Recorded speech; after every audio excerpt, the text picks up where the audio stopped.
Today, we are reinventing insurance. Designed to help you get the cover you really need without being left in the dark. It's a game changer. Real-time intuition, light-speed empathy, and handshake ID. A real heart, brain, and voice. It doesn't just understand what you're saying, it can feel it. Say hello to an actual human being. Hi there.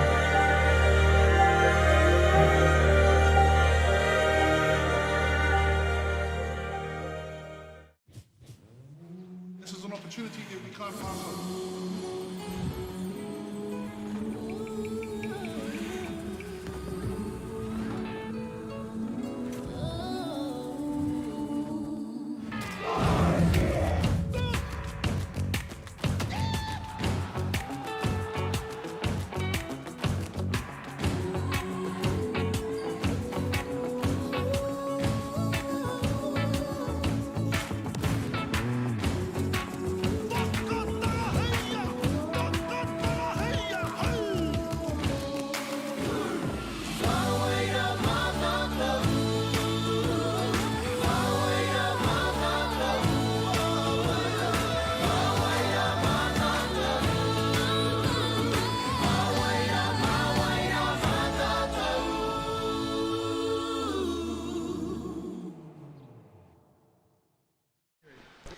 Kia ora e te whānau, ko Veronica Thompson tōku ingoa he uri au no Ngāti Kahungunu ki Wairua, Ngāti Kahungunu ki Wairarapa, me Rangitāne.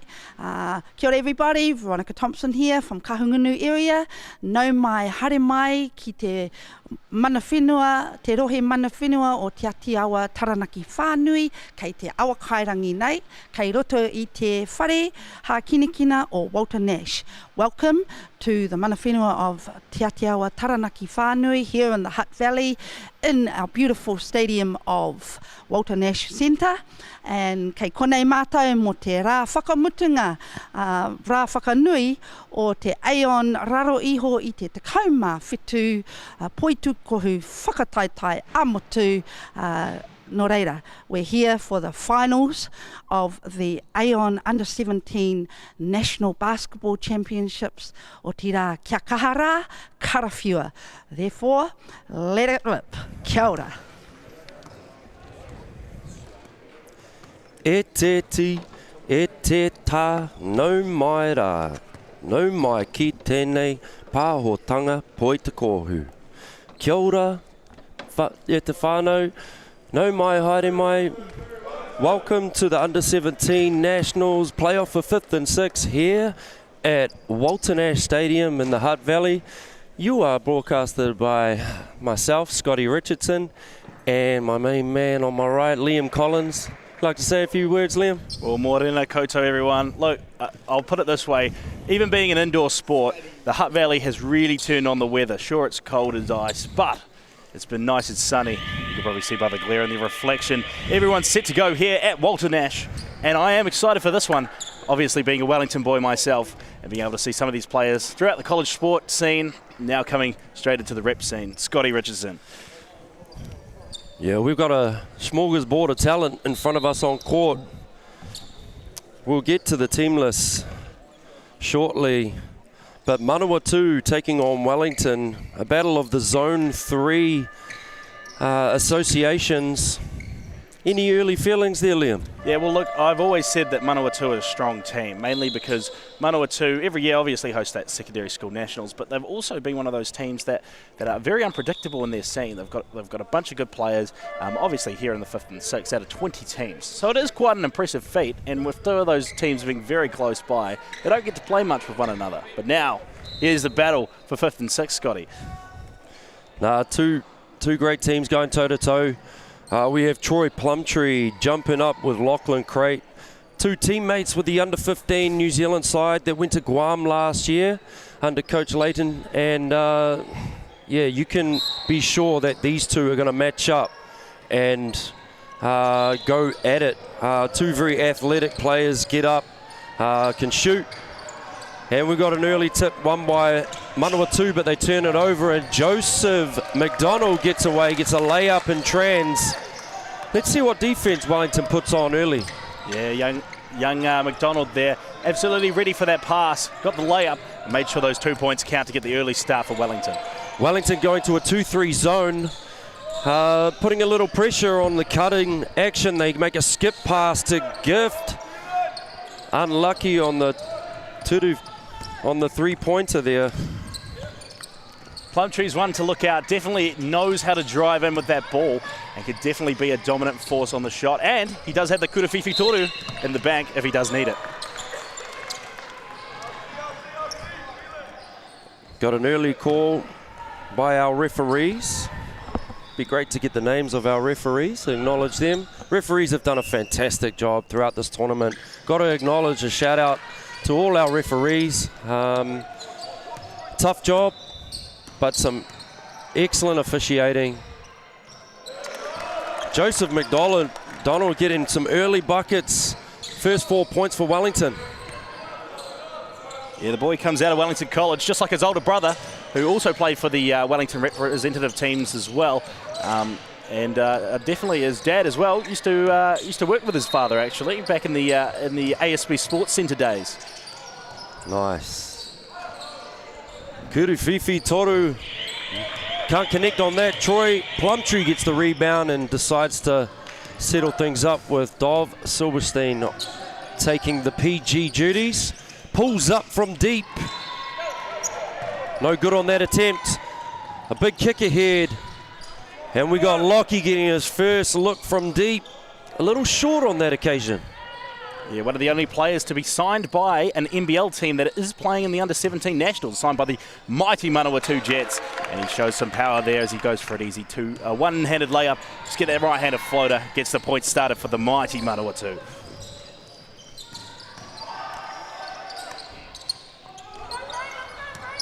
Silverstein really looks to pass to that left-hand side. He's always looking for an open play and an open pass in that left-hand side, and he does it with his players in the wing area. It's just more about making sure that he drives that defender in, pulls them in, and is able to clear himself to go for that Kurawhiwhi Toru. Dov unlucky with the mid-range pull-up. Early kick ahead for Manawatu, controlled by JC Tānoa. Kingston Mani Hira Dankwa, another player to watch. JC pulls up, a little long on that occasion. Rebounded by Keelan Mangalongo. It seems like there's been no offensive boards already, but that does, to be fair, all the shooting has been mainly inside of that key area. So that's that main point, is if you're getting those easy baskets and keeping that scoreboard ticking along. We're only 3 minutes gone. Lower score, but still we're completing our possessions and completing the plays and using the most of that shot clock. Yeah, Dov with a nice early play down the lane, got Wellington up to 6, and Wellington's off to the races now. Through Joseph McDonald, looks to penetrate, gets shut down by JC. Dov hangs.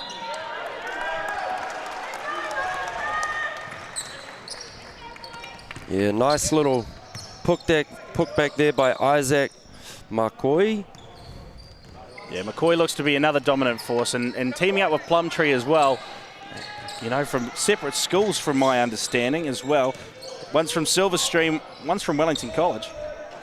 Aye. And Joseph looking to change of pace. Gets the foul, but the bucket won't count on this occasion. Just before the shot. I thought he might have just picked up the dribble there. Yeah, so it looks like he might have picked up the dribble, but the officials have said, no, we'll take it to the baseline. Possibly could have picked up the ball with his hand, but hey, you know, we all see it the same way. We'll see differently.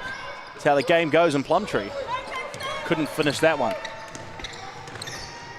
Oh, there we have it. Kingston going coast to coast, finishing strong. Both teams really looking to push it out in trans early.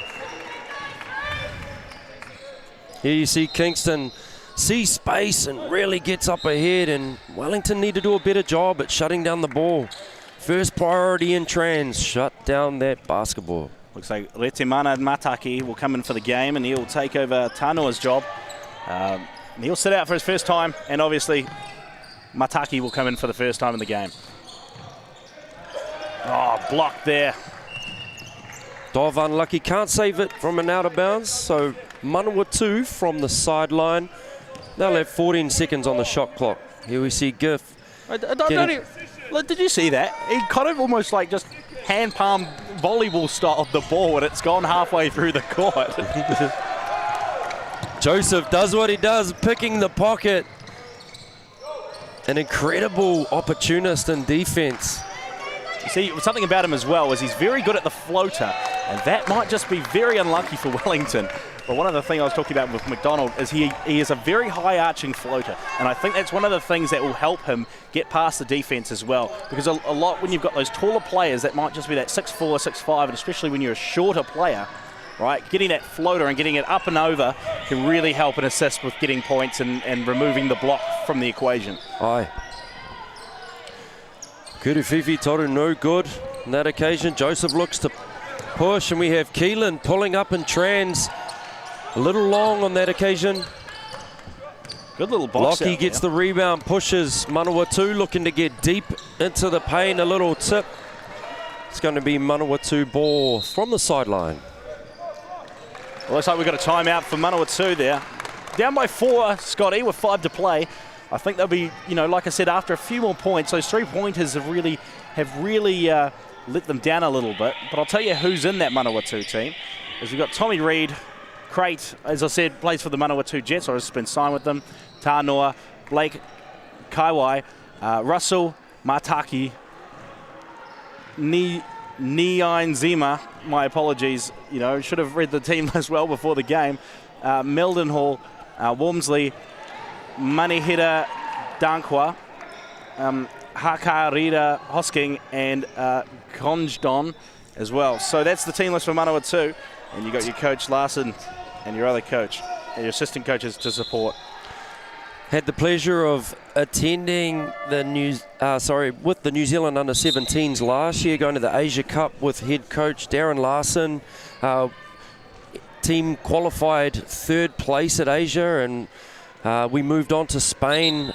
This time last year we were in 32 degrees in Malaga, Spain, enjoying some high-level under-17 World Cup basketball with Coach Larson at the helm. Well, you take away 30 from that, Scotty, and that's how cold it feels in here at the moment. So if you're watching from the comfort of your own home, or maybe the office, maybe the cheeky second screen has been pulled out and the game's on, I'll tell you what, you're in much warmer conditions than we are. You know, it feels like I've gotten up for Saturday rugby, which is something that I haven't done in a long time, Scotty. I was boiling the jug this morning to get the frost off the window, I can tell you that. Oh, gift. Kurufifi Toru was good the first 3 of our game. And that puts Manawatu at 7, Wellington on 8. Beautiful. Keelan looks to get middle. And beautiful O-board by Isaac. Joseph shaking and baking, gets pulled up. Dov plays his chance, and Dov working his wizardry. He's got a fantastic feet and does some incredible stuff with the ball, just to fake his defender and find space to get some beautiful finishing deep in the lane. Gift goes for a second 3. Lockie gets the O-board. He's going to be doing that all day. Troy does a better job this time of snatching the rebound.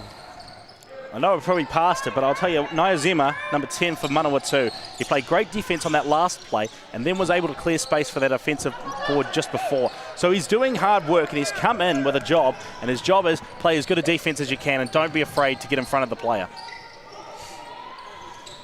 Manawatu work the ball around. A kick out to Lockie. Looks to go deep inside. Another kick out. Kurufifi Toru, nothing but the bottom of the net. Mataki really got himself in an open space through the defender, and again, that's that use of that shot clock. Manawatu really taking their time to set up plays, find an open gap, and the patience that they have is helping them create points, and now they're locked in at 10-all.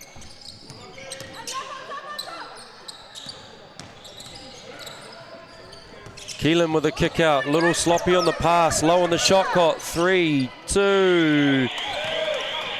Gets an okay look, but good defense leads to getting out and running for Manawatu. They're going to look to set things up. They get into a little set, drive and kick option. That seems to be the third time that Silverstein has not done well on that three-pointer. And there's something that he needs to do, and I think it's that refocus and see, right, how do we get through the defense? And the boys probably need to have a think about it. Think about what exactly they can do to more go for the penetration inside of the key rather than aiming for those three-pointers and working it from there. You want to kind of be working inwards to outwards rather than outwards to inwards. Coach Steve Bedford goes to his bench, brings on Freddie Open-Hayes. A big 6'6" centre, gives Keelan Mangalongo a rest, and Joseph getting to the basket, draws contact. We'll see a nice kick ahead from Troy. Gets up and in. And I believe that is going to be the first foul on Kingston Manihira Dankwa. We've only had 2 fouls of the game so far. That will be our second one, which is quite good for a boys' game. And this is not an easy fate. Oh, sorry, 4 fouls. My bad. I thought there was only 2. I was trying to act all smart and clever, feeding misinformation. But a good foul in the end. Only got the 1 point from it. At the other end, Lachlan draws contact. Gets Isaac with his first foul. And Lachlan will go to the line to shoot 2.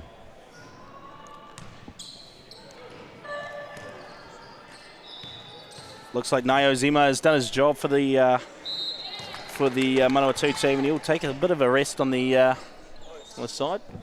Wellington will bring in some subs as well. Luca Diacino Hui will be coming on for Wellington. He's going to be giving Joseph McDonald a rest. A great first stanza for Joseph. Another boy under Chris Tupu as well in that Rongotai space. A school that you probably know well, Scotty Richardson. Yeah, spent good 6-7 years at Rongotai as the head of sport there. Now coaching at Wellington College and have coached over half of the boys in this Wellington rep team, including man with the ball right now, Dov Silverstein. We won a championship in 2001 in the College Sport Wellington Premier Division. 2001, Scotty? 2021, try that again. Also featuring Joseph and Troy. And also Freddie, actually. Freddie was in that side as a year 9. There you go, and that's exactly why Crate's, looking. He's in that Jets as a development player. He got up and he made sure he was aware of that situation. Managed to get the block and stopped a certain 2 points from the alley-oop. 2 minutes to play in the first quarter.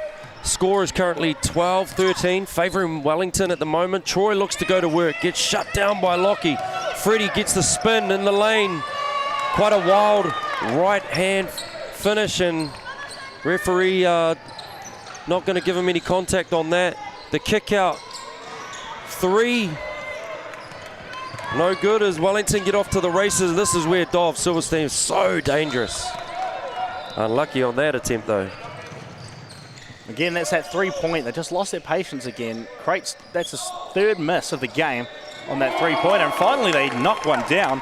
It looks like Mataiki has gotten his first points. Manawatu taking the lead right now. Dov Silverstein pulls up. Unlucky on that attempt. Wellington, I think, will look to regroup. They're going to have to settle things down. Manawatu just getting some momentum in the last few minutes. Yeah, just really shut down Wellington and, again, forced them to shoot for 3. It's been their weakness so far because they've only gotten 1 in. As Crate goes for another one, and finally he nails his first 3-point of the game. Whether to say Lachlan Crate, a participant in the NBA Without Borders, man from Fielding High School, also where Coach is situated as a teacher. Darren Larson doing some great things at Fielding High School. Is he related to Gav Larson at all? The cricketer? Yeah. Man, you're going to have to ask his mother. Love it as Craig gets 2 more points. That's 5 for him in the last few seconds. 10 seconds left in this one till we go to the quarter break. On-ball screen, Fred and Dov looking to work together. Dov uses it, attacks and draws. We'll be happy with that possession with only 1 second left. Here we see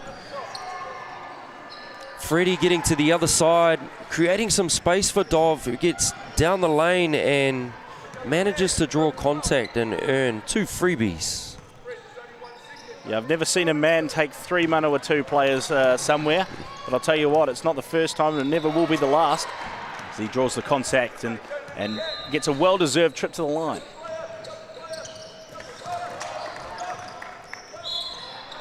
Dov will be happy at that, knocking down 2. Oh, and the quick touch and tap. But they're not going to give it.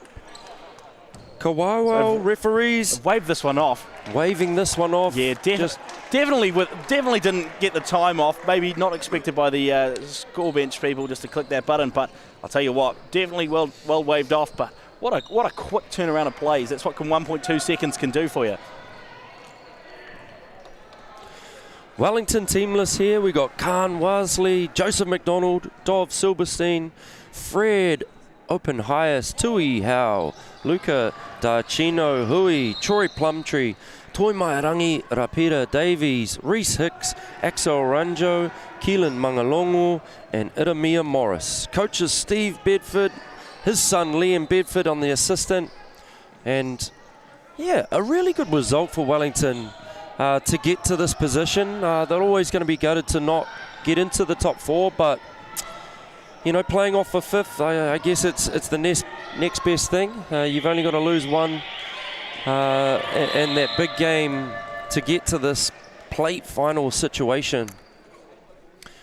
I just wonder, given the fact Manawatu are starting to really knock down the Kuruwhiwhi Toru, will Wellington change tactics? Maybe get out of a zone, get more up and in, maybe in a half-court man. Interested to see what adjustments Coach Bedford will make in the second quarter. Yeah, it will be interesting, and I'm sure that they're sitting down just trying to keep that pace going, keep that momentum going. For Wellington, it's just a case of let's just hit our shots. It's not like we're not having the opportunity to do so. It's just that we're struggling to make those shots that count. Every point seems to be going in from either a layup or a 3-pointer, right?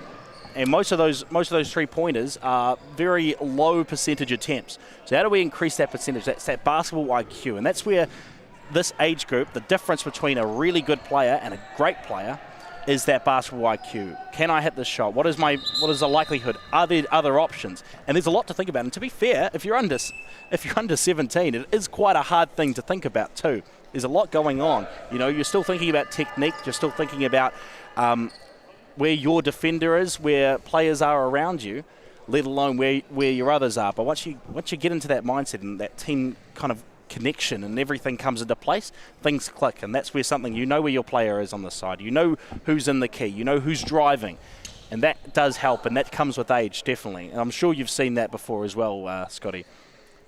Oh, yeah.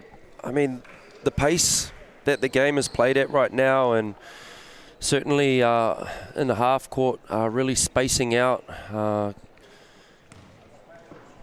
Teams playing with very quick first touch decisions on offense. You know, a lot of teams playing very similar style of basketball. And you got to be ready to catch and make a decision. Dribble, pass, shoot. As we see here, a little hand in the lane, deflected by Manawatu, but Wellington get it back. They kick to the corner, and Silverstein gets a pick and roll, bumped in the lane, managed to finish off the 1 foot runner. And that's where we're talking about that basketball IQ. You know, he knew where he needed to go, and he knew his objective was to get points on the board, and he started off strong for Wellington. It will boost that confidence as well. Challenged by Isaac, but doesn't matter. Big big bucket for Re Te Mana Mātaki. Ka pai, young man. Dov looking to get middle. And Dov doing what Dov does. This time finishing off with the right hand from the left side. Gets caught by a little pick. And Manawatu not shy to throw it up from deep.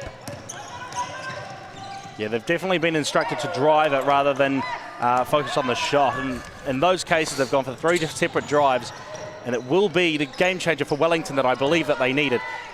And hopefully, they're listening. Wellington look to set up. And it's Dov who kicks out to the weak side. Getting low on the shot clock now with 5 seconds left. Dov's going to have to create. He's pulled it out. Mid-range jumper. Showing his versatility. Getting to the rim. Managing to read the defense, get them to drop, step back, and pull up for a beautiful mid-range too. 6 points for him already in this half, in this second quarter. Sorry, I need to find out what time we're playing. That is a beautiful kick-ahead pass from Troy Plumtree. Finished there by Luca Diacino Hui. Wellington happy with this first, with the start for the second quarter. Good defense, draws defense, kicks out. No good on the deep three. And we have a Hutt, a foul, and it could be on Lachlan, if I'm sure. Yeah, I think that might be a second foul. I'm just waiting for the score bench paddles to fly up and tell me how many fouls he's gotten, but no one seems to be doing that. Don't know if we're going to get that luxury right now. We might have to make some guesstimations. Well, I'd say 2. I think 2's a fair guess. Yeah, unfortunately, we don't have the privilege of seeing a box score right now. I know that games later on today, our highly anticipated finals, the girls' final, going to be Canterbury Red versus Taranaki at 2:45 p.m. We have the highly anticipated boys' final, Nelson versus Canterbury Red at 4:30. Have another look at this one here, the drive in. Nice pass off as well. Just a bit of head contact. Just couldn't get in the right body position. Tried to go for the backwards block, but again, works his magic. He will go to the line, Tommy. He will go on line and he will shoot for 2. Makafifi or Akuru Tautuku. Free throw for number 21, Tommy Reid. Tommy Reid, a Palmerston North Boys High student. Ryan Doubledam, the assistant coach for Manawatu, a teacher at Palmerston North Boys High and coach of their junior premier side. We've had some good battles as junior coaches, I could tell you that, over the last couple of years.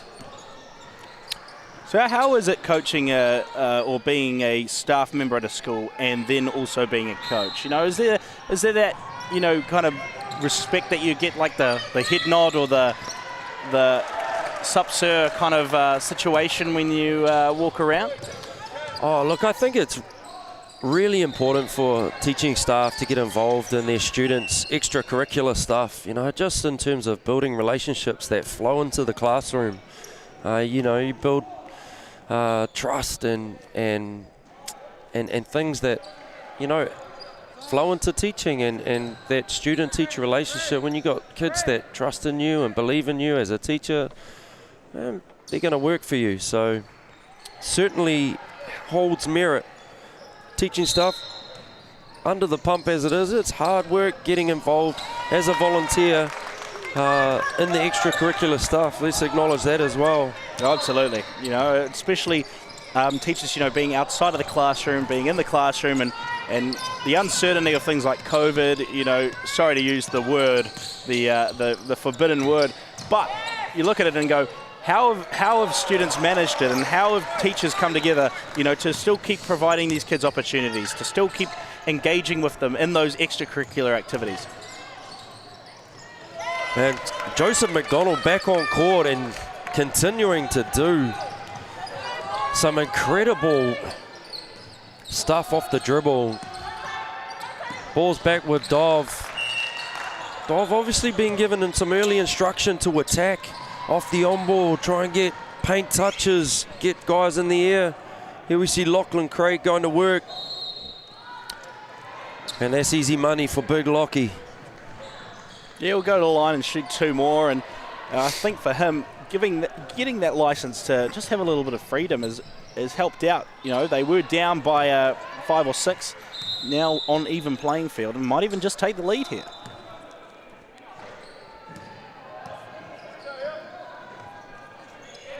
Makes a second, and that will be Wellington's first lead of the game so far since the first quarter. Hand off to the corner, they go middle, receives a middle on ball. Gift looking to get busy, can't finish with the right hand. Early kick out, and Wellington off to the races. Dov, that's Dov right there, hanging, changing hands, gets little English off the glass, and a beautiful finish for Dov Silverstein. Yeah, he definitely has some skills, especially looking at that layup drive. And like we said, you know, those are the important things that are going to help Wellington build this lead if they can get one, and get one over Manawatu. JC Tānoa answering the question though, coming back the other way with a big kuruwhiwhi toru. Lachlan Craig looking to go again, they're going to get a hand up on JC. Here he is. Can't give him that much space right now.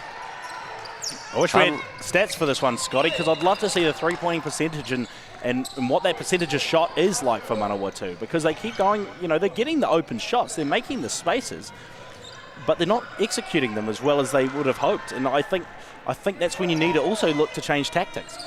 Aye. Tīmata Anō, the restart with Wellington. We have 7-6-5 on the shot clock. Dov Plumtree going to work, gets a kick out to the corner. Dov Silverstein, no good, but the rebound, Tui Hau in the game. Great little rebound, put back, kiss off the glass. He'll be happy with that first start. Said he's age 15 here as well, and one of the other Rongotai boys as well. So another great addition under the hands of Chris Tupu. And there you go, first points for him of the game. And we have a Wahiki, a timeout for Wellington. They're going to talk things over. I wonder what Steve Bedford goes to in this possession. They just need to get something going here, more so on the defensive end. Offensively right now, he's got some players that are really getting going, but closing out, getting a hand up on the three-pointer for Manawatu right now has certainly got to be something that they talk about in the huddle.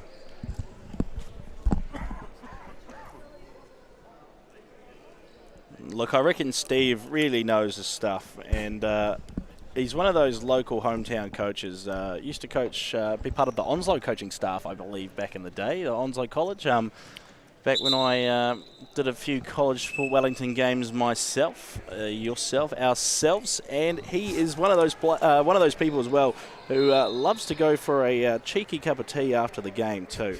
He definitely owe him a cup of tea or two, but he's a good chat. And I've had many good experiences with him, you know, knows his basketball, knows his stuff, and having people like that around, you know, communities like this, which you can be a part of, get involved. You go to the nz.basketball website, click on the Get Involved tab, see how you can become an official. Is this 90s? Well, that's just sad, you know. We need to get cricket back on the radar. I'm surprised that you know. You're your mid-20s maybe at best. Well, I was actually coached by him for a little bit back in my playing days of being a fast opening bowler for the Johnsonville club. Medium to slow pace, you mean? Hey, I wouldn't go that far. The speed radar says different. The kick out. And kuruwhiwhi toru is no good. gets Wellington out. Under point guard, Dov. Troy rips and kicks, gets back out to space. Got Lockie doing a good job on Troy right now. Tui catches and shoots deep. Hits the right side of the iron, and it's going to be Manawatu ball with 2:25 left in the half. Looks like they'll take a timeout as well. Just talk things over. Looks like there's an 8-point difference there, and they'll be really looking to sort that one out. Need to get it back.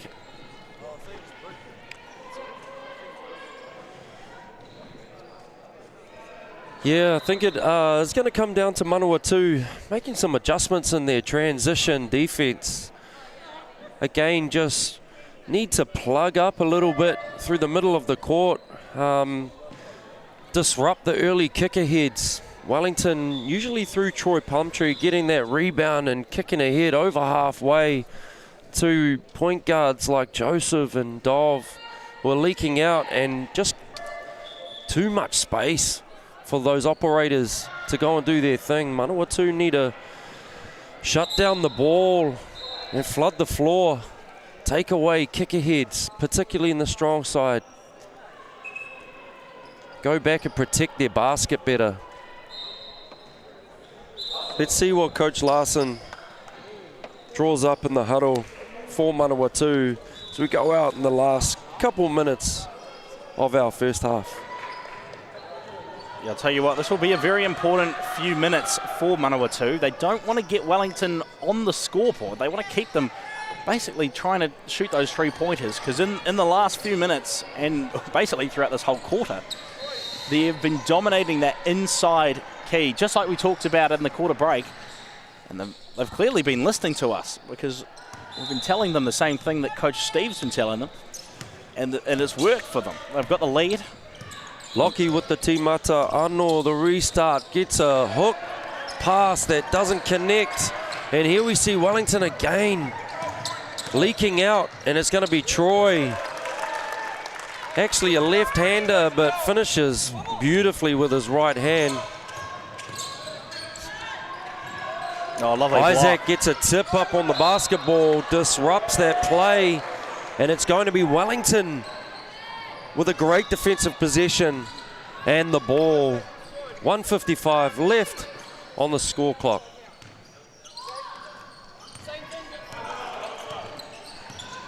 Dov again just needs to continue to do exactly what he's doing. He's doing a great job at keeping that momentum with a few new guys on the floor as well, a few different players. He just needs to make sure he's still commanding and still controlling where the floor goes and help that distribution as well.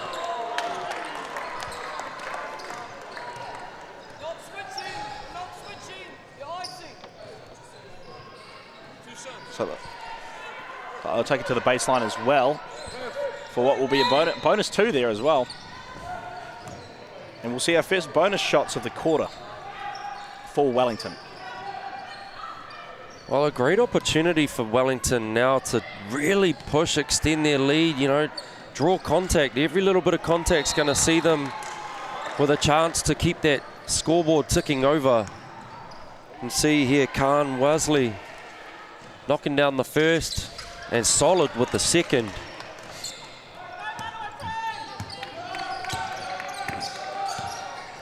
Crate.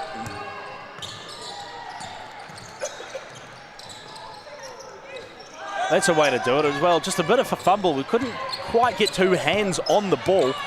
And that pass goes begging, which means another 2 points go begging. And Wellington's lead extends on 12. Little side pick and roll. Manages to get a switch. We got a mismatch here. It goes back to Dov. Beautiful spin. Manawatu secure the rebound, and now they're off. Another last minute Through of this Kingston with the running one-footer. No good for Lucas Mildenhall. Isaac, the big wiry man of Isaac, can't finish. Kingston going to work. No contact there.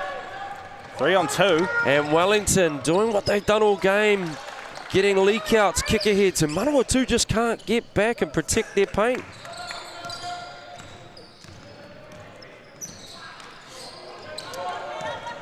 Deflection here by Dov, and he's going alone, but pocket picked, but loose on the handle.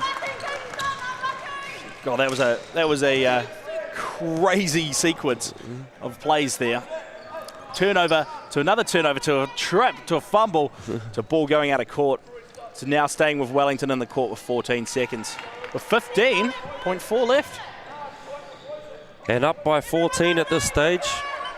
A bucket here will send them into the second half with some beautiful confidence. And Troy does well. Driving baseline, getting up and under. You hit the floor pretty hard as well when you always hear that. You're always a bit conscious, you know, of that, because it's a, you know, even though it's you're indoors and it's a wooden floor, it's not concrete. Still a heavy hit when you go down, especially on a cold morning like this. Look, when you're 6'5" and getting close to 100 kegs, as is Troy Plumtree, he doesn't hit the floor softly, that's for sure. No, a big man like him definitely would probably put a dent in that floor, I'll be honest. Strong man. Couldn't get the first, looking for the second. Just over 10 seconds left till half time. Manawatu will take it up and they'll have possession.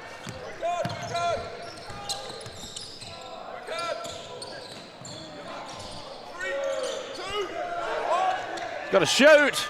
Oh, and those are the ones you kind of expect Joseph to make. Tell you what, that have another again, look. the kicker here, Troy Plumtree, gets the shot off in time and just a little right. Doesn't manage to knock that down, but Wellington got to be happy, up by 14 at halftime. Any thoughts on the game so far, Liam? Well, I think Manawatu showed promise in that first quarter, and in that second quarter, Wellington just came out and blew them out of the water and showed why they really want to win this 5th and 6th. I think that Manawatu need to take the time, just have a breather, have a rest, work out where things are going wrong. And I think what it is it's those 3-point shots that they are not being able to make. It's not that they're bad shots, just that they're not going in. So how do you change that mindset? How do you get out of that, okay, we've got an open shot. Can I use that to fake a player out? Can I use it to draw another player in to get an even better look? How do we make that happen? For Wellington, I think it's just playing exactly how it was. Dov has been their key component of the game, Dov Silverstein. He needs to keep in the game and he needs to keep working with his team on the court. And I think Wellington could come on top of this, but Manawatu will not let them have it that easily.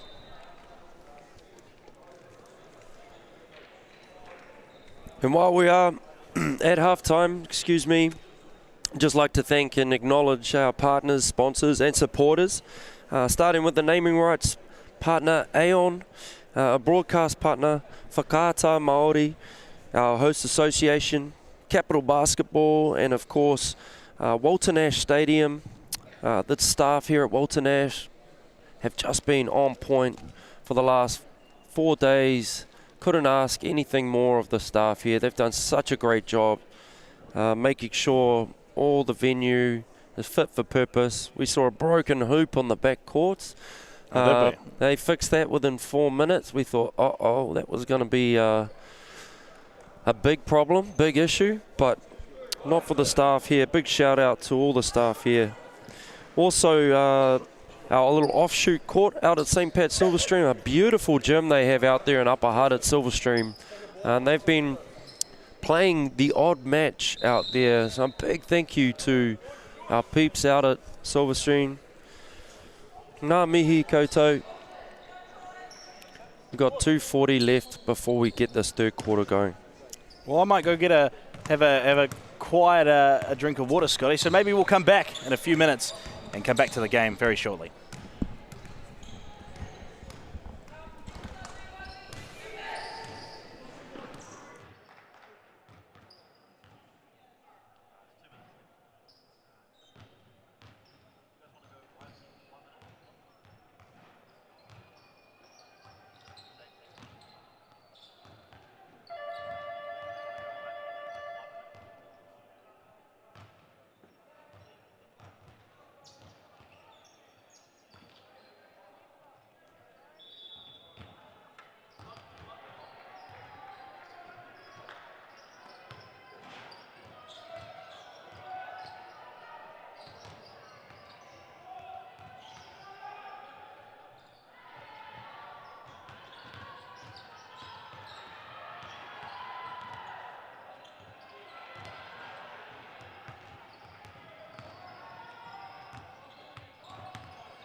And I'll be honest, it's not something you'd expect from Court 1 of the Walter Nash Centre, but the safety mechanism that actually pulls the hoops up has collapsed on us. And I don't really know what that means. But I'll tell you what, I'm not playing with what looks like Pink, the singer, is going to come down on a bunch of ribbons and start dancing from the roof. Scotty Richardson beside me. Scotty, have you ever seen something like this? Well, I've been talking up the staff here at Walter Nash for the You last jinxed it, man. 2 minutes, and then this happened. I mean, they're going to prove me right or wrong right now, whether they're going to be effective at getting this thing sorted or not. You were just talking about a broken hoop, and just as you said it, the hoop breaks. And I'll be honest, I've never seen this before in my life. And like I said, I used to work at the ASB Sports Centre, now Akotangi Sports Centre in Wellington. And there was always an issue with the hoops in terms of their slowness or not operating. But never have I seen the safety net come down. This is definitely something I have not seen before. But have you ever played basketball with one hoop, Scotty? I guess 3x3 doesn't really count, but I'm talking full court with one hoop. Doesn't really work, does it? Oh, they're trying to bring it back down now. It's the most exciting thing you'll see all day. It's like horse racing a little bit. We've talked enough about the game that we're not. Oh, actually, the boys are playing on the same hoop together, which is so they're having a bit of a camaraderie on the other side of the court. Maybe we just finish off the second half, the little bit of half court. Yeah, I reckon. Look, this should just turn up into a pickup game. Winner keeps. Yeah. Check ball on every possession. Maybe we'll, shrink it to 4-on-4. Get a bit more space out there. Get these big high flyers. A bit more space to go get busy. See some half court action. Absolutely, and I'll tell you what, there's a few things going on in the basketball scene soon. The GJ Gardner Holmes Tauihi Basketball League starts up on the 12th with the Queens taking on the Hoiho from the Porirua there. Struggling to remember the arena. Te Rauparaha Arena. It's the one. I'll be looking forward to that. I'll be sitting down there watching the game. You looking to go to any Queens games this year, Scotty? Yeah, absolutely. I love supporting the women's game. We all need to do better at supporting our wahine. They've seen some big developments in the women's game over the last few years, and credit to Basketball New Zealand and the other movers and shakers that are giving our kōtero, our wahine, a little bit more love. I'll tell you what, especially with innovations like the Rapid Loig, which is going to be a very exciting part to see some of those players play as well. Getting more court time, getting more minutes on the court. It's great to see more basketball being played. You can watch that all on TV. I won't tell you where. You have to find that out yourself. Because at the moment we're on Whakata Māori, and that's where we're going to stay. It's where you should stay as well. While we take a little break, we'll come back to you when we're ready to go and ready to kick off this second half of basketball action in the 5th and 6th playoffs here at the Aon U17 Nationals for 2023.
Today, we are reinventing insurance. Designed to help you get the cover you really need without being left in the dark. It's a game changer. Real-time intuition, light-speed empathy, and handshake ID. A real heart, brain, and voice that doesn't just understand what you're saying, it can feel it.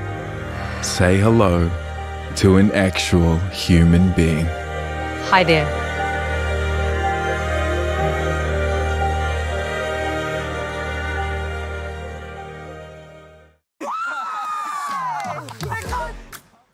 Not for the faint-hearted You were here on all fronts. or the hakanati.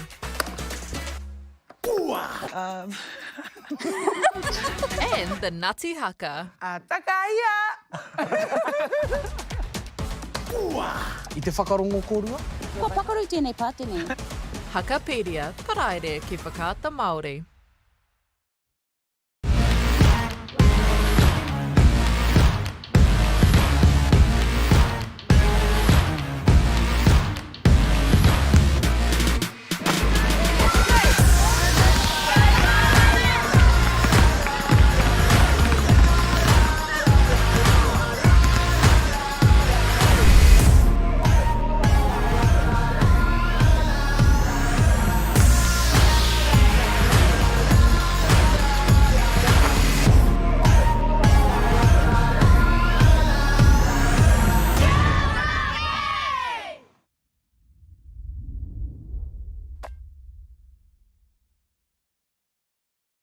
We had to make sure from the beginning, yep, this is what we're going to do and we're going to go all in.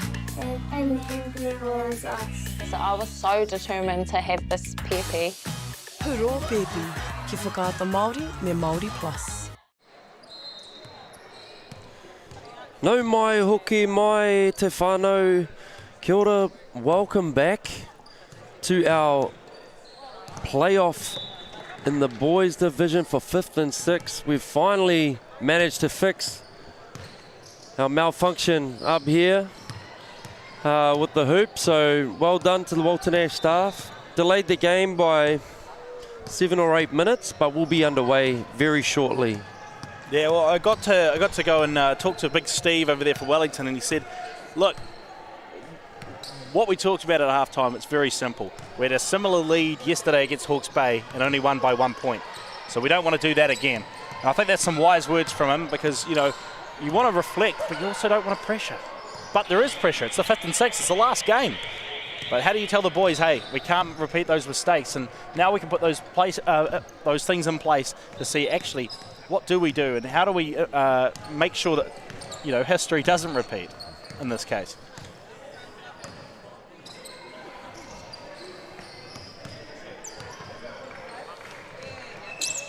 And I know you're talking about your Walter Nash staff as well, Scotty, and how quick they were to fix this. And they've done a good job. You know, there was a problem, and clearly they've solved it.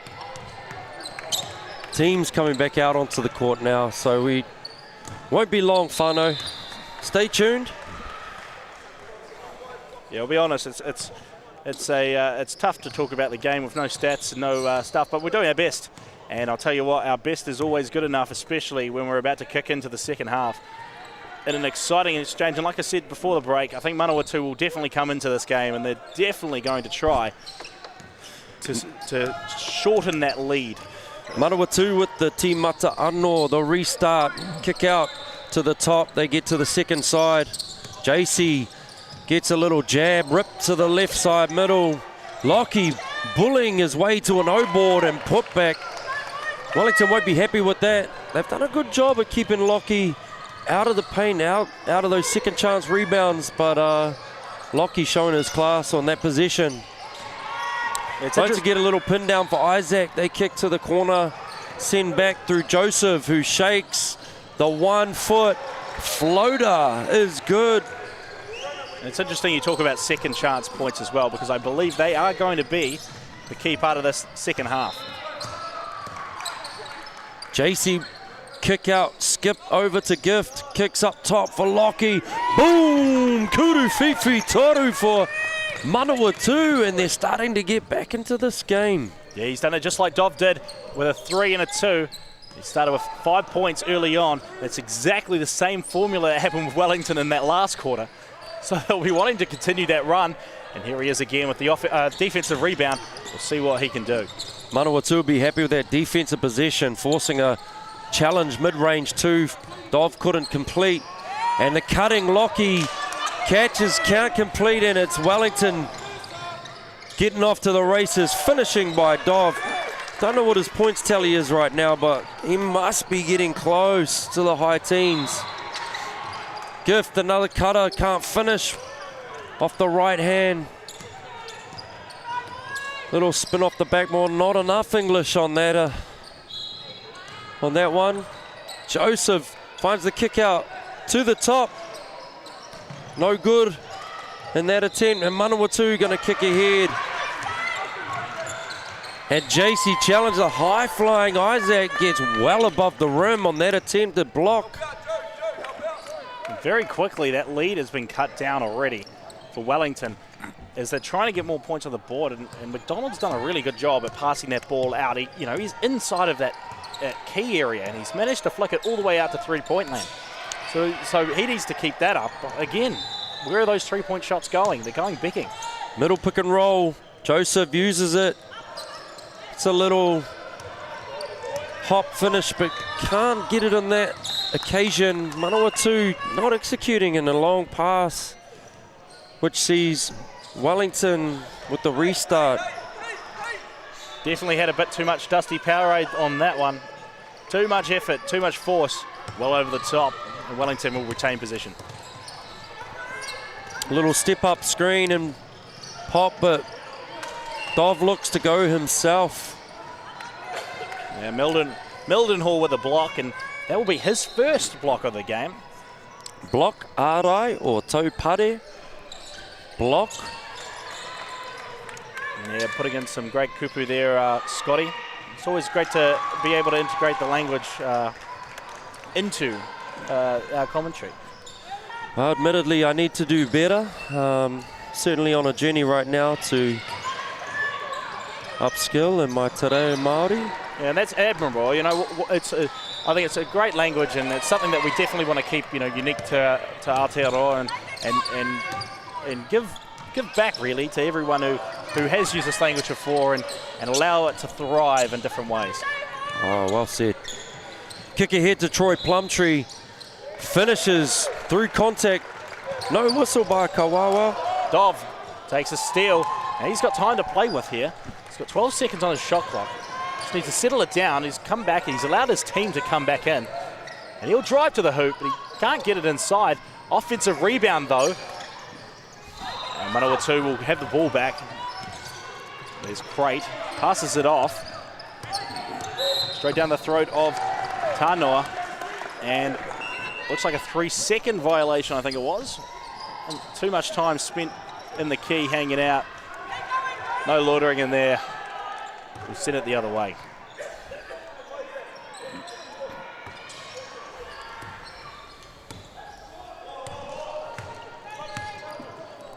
PG for Wellington. Joseph McDonald receives a side on ball from Freddie. Receives it down in the low block.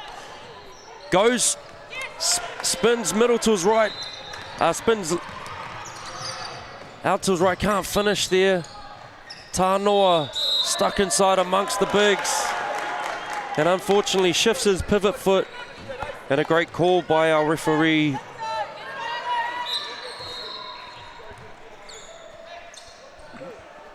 .6:11 left in this third quarter.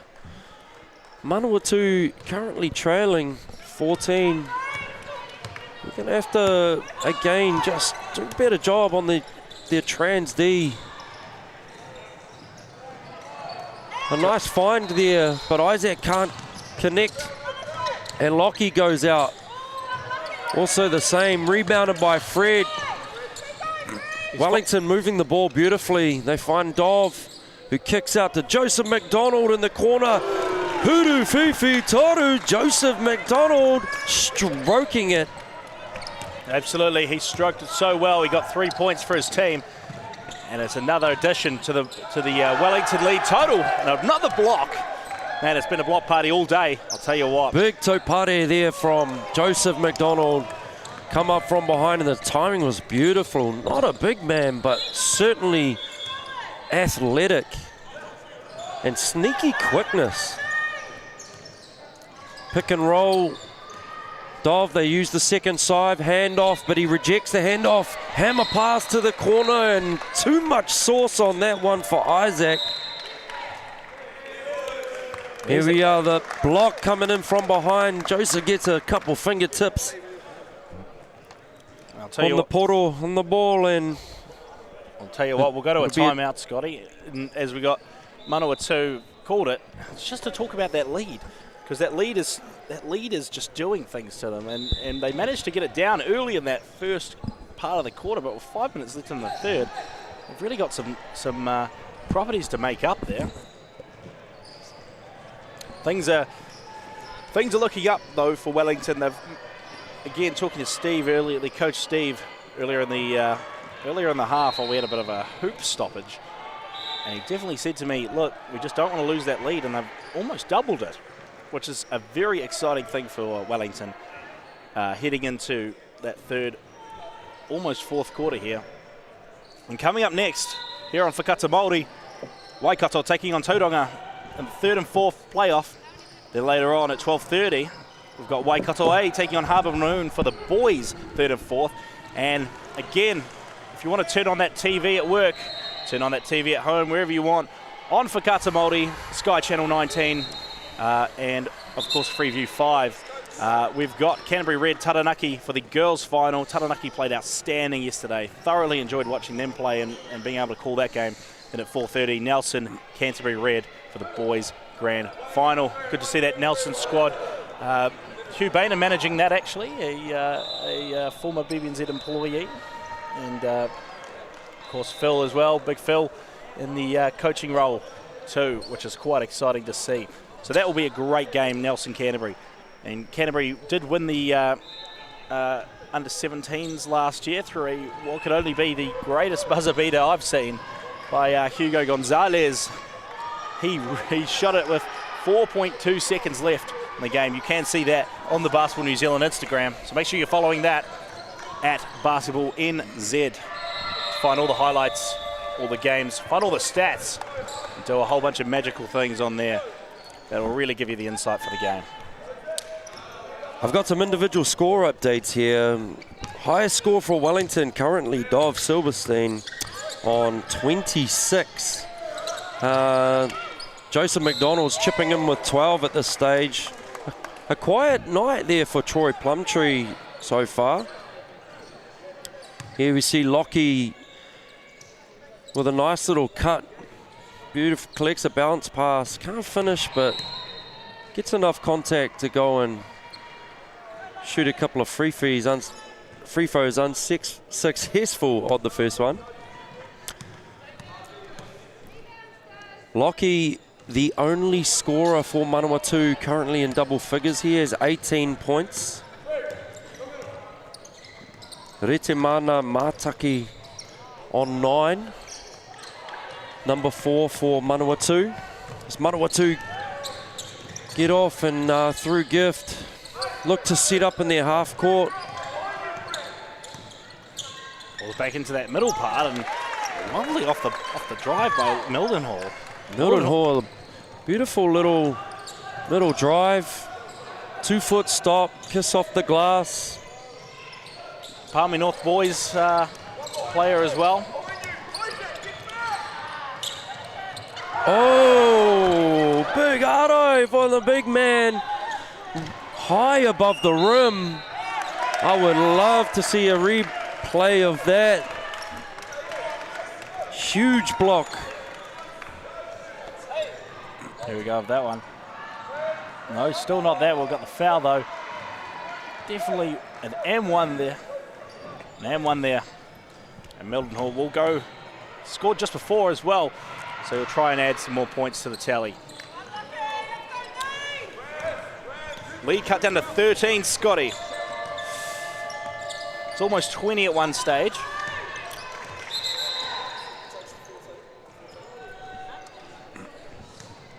As we hold the clock for a shot clock reset.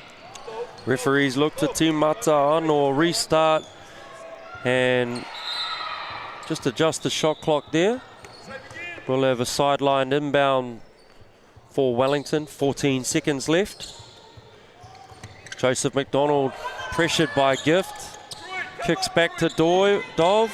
Side on ball. Dov and Fred rejects the ball screen. Dives, hits, but cannot connect on the pass to the rolling Fred. Open highest.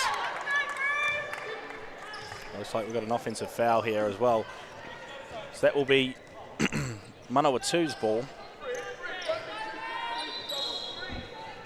So on that loose ball, trying to go for the, trying to dive on the ball, and unfortunately made some contact there. It resulted in Manawatu maintaining possession, but they probably need it.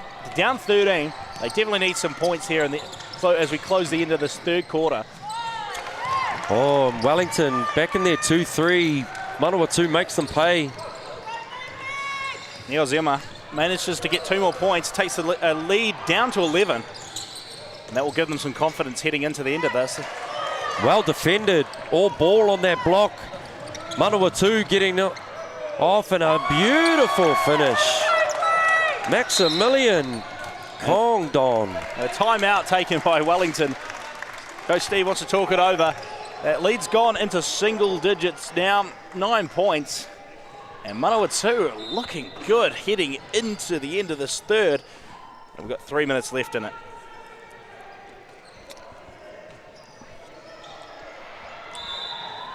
Coach Steve Bedford addressing this little momentum switch.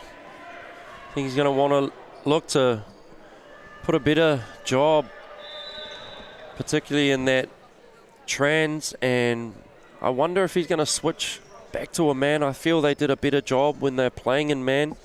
Wellington match up well against the Manawatu side. And I feel a half-court man-to-man really plays better to their strengths. Just giving a cheeky wave to Stevie over there. Hello. Hello, Stevie. It's good. I love coming to basketball events. You always see people you haven't seen in so long, because you go around the country all the time, see people, you know, meet people, talk to people, and then they come to your hometown and you're like, well, you know, welcome here. I'm sorry it's freezing cold, but what can you do? At least we're not in Dunedin or Invercargill or something like that. Woke up with frost on my car, Scotty. My car was so cold, and I've been ignoring the low water and the spray thing, you know, that goes on the windscreen. So here's me driving and had to pull over. Couldn't see anything. Safer driving. For safer driving. Don't know where I was going with that, but I'll tell you what, it took a while to get the ice off my windscreen, I'll tell you that. Very cold morning, 2 degrees exactly. Need to carry an ice pick or something there, Liam. Okay, and we got to restart. Through the side pick and roll. And again, a little disorganized looking, but Joseph managed to slice through the defense. Drove through a bit of the contact there. Yeah, slices through, a little hop step. Yeah, probably unhappy he couldn't finish on that. That would have been one that you'd expect him to finish as well. Definitely with the contact not being as significant as it has been in the past when driving to the hoop. Joseph has been big in this tournament. Has 2 other brothers, an older and a younger. Currently coaching his younger brother, Levi, who's in the Wellington under 15 reps. He'll play next week, actually. Next week up in Pullman Arena up in Auckland. Tamaki Makoto, Auckland. Beautiful, beautiful family and incredibly talented. Here we see Joseph with a little bit of space. Gift giving him some room, sort of saying, okay, well, you want to shoot it, but Joseph chooses to get in the paint, can't finish on a lefty reverse. Gift, beautiful move. Nice little push floater puts the score 48-57, still 9 on the deficit. Yeah, he really took McCoy, got over the top of him, could jump, but he still managed to get that floater well over him. Oh, Kuru Fifi Toru. Joseph McDonald extends that lead. That's a big 3 for Wellington. Absolutely, especially trying to close out this third quarter. Something they definitely needed with only scoring 2s, and it will put a bit of damage onto Manawatu. And as you see, just shown that, turned the ball over. Here we see Dov going back door, manages to get a paint touch and kick out. Bang. Wellington with the possession, looking for a little high pick and roll with their trailer. Fred, kick out and shot, no good. Lockie's got space. He's going to get into the body of Isaac and finishes with a beautiful right hand. Well, Crate Day is a great day. And I'll tell you what, Lockie's showing that it is his day, and he's going to help Manawatu try and pull this lead back. And again, it's Dov here, a great find by Joseph. Dov just catching his man napping. Another back cut in behind his defender. And he earns a couple of freebies from the free throw line. You know, with 10 points down, about 11 minutes in total to play, it is definitely doable for Manawatu, and Wellington have had their chances to extend their lead and maintain it, and they've done well. Manawatu are just starting to score again, whereas before they weren't scoring those shots. Now they're hitting them, and that point tally just ever so slightly is closing up, little bit by little bit. Wellington back in their 2-3 zone, and get off and running, and it's Joseph. Oh! Huge tip junk by Troy Plumtree. He has put a few bodies on posters through this tournament. One of his two-hand jumping from the outside the key against Nelson, and the end of their pool play has certainly gone viral through Instagram. I'll tell you what, he really showed exactly what he's made of, and that's something that that's going to devastate the other team, especially when you get 2 more points, and it's as simple as making that jump, that leap, and grabbing the hoop, grabbing the ball in it. Gift, a boy out of the Hutt Valley, now at Fielding High School. A beautiful little mid-range free throw pull-up. Here we are. Here we are, Joseph with a tip and over the top of Gift. The athletic Troy Plumtree. Well, it's 2.6 seconds here for Manawatu to do something, and they want to get some points, but I don't know how they're going to do this. Craig comes in. One. Oh! Lockie manages to hit the Kuru Fifi Toru from the car park with no seconds left. Pulls up, gets his feet set, splash. Wellington didn't want to foul on that one, but they forgot you can still defend without fouling. It looks like Crate has made it a great day and has scored 3 more to slender that lead to 9. Single digits there for Manawatu, and Wellington will be thinking about this one, and it will definitely hurt going into the 4th quarter. Well, I'd like to see both teams just really value their possessions a little bit better. Some loose passing. I believe the team that can really execute and, you know, find great shots, take shots that their teammates are prepared for and in position to rebound and also get back in trends. The team that manages to execute game plans and defending the offensive actions of their opposition and rebound will be the team that closes this out. It's still anybody's game. 9 points can be made up. Hey, 3 possessions. So Manawatu will be looking to get stuck in early in this first quarter, see if they can disrupt, get out and run, and kickstart the scoring. Wellington, on the other hand, trying to maintain their lead, look after the ball. Yeah, I'll be honest with you, Scotty.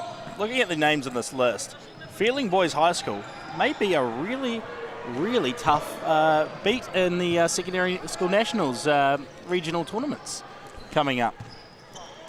Yeah, well, they still have to qualify. There's some other big schools, you know, in the Zone 3 area, and they certainly have a good test in their local rivalry at Palmerston North Boys High School. But yeah, other schools looking pretty strong, and there's always Taranaki, New Plymouth Boys High, Wellington College and Silverstream, the two top teams in the Wellington competition at the moment. Shout out to Newlands College for making Division 1 for the first time since 2014.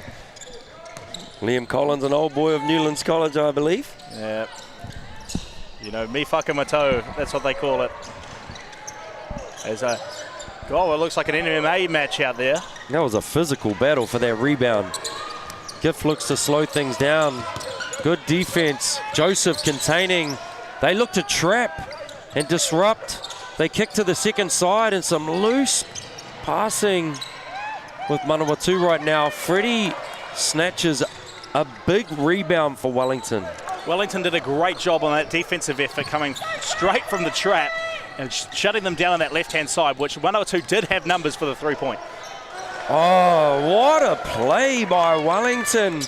Dov rejects the pick and roll, draws their secondary defender and finds Isaac the Big from the dunker spot and finishes with a little up and down, little scraping dunk. Joseph getting back out in trans, and Wellington looking good in the early stanza. But just like that, Gift finishing. Manawatu have really struggled to get back on defense. And it's allowing Wellington to take this advantage and throw the ball halfway down the court in a Hail Mary situation. Feel like we're playing NFL. Touchdown. Exactly. Touchdown or touch up as Wellington will hit 69.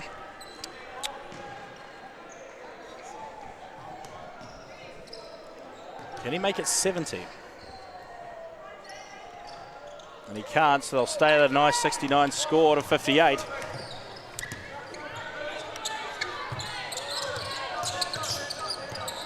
Gift and Lockie playing the two-man game. Lockie pops, shoots, doesn't connect on that attempt. Big rebound by Troy, certainly getting some contact, but he's showing his toughness. Gets to the rim, some windmill action, can't finish. Gets his own rebound. Oh, gets on the ground. What a play by Troy Plumtree. You got to love seeing these big guys dive on the ground and put their body on the line for these things. Wellington low in the shot clock. Great defense by Manawatu. Out and running, ball with Lockie Crate. Gift pulls up. He's hit one. Ooh, that's two big threes for Gift. Tell you what, that last sequence of play from the dive from Plumtree straight up to the turnover from Wellington, and Manawatu hitting the three. Gift coming in and scoring that. It has been a physical game, but again, they're playing through it and they're scoring through it. Here the kick, the Gift. Neon Zima pulling up from the top of the key.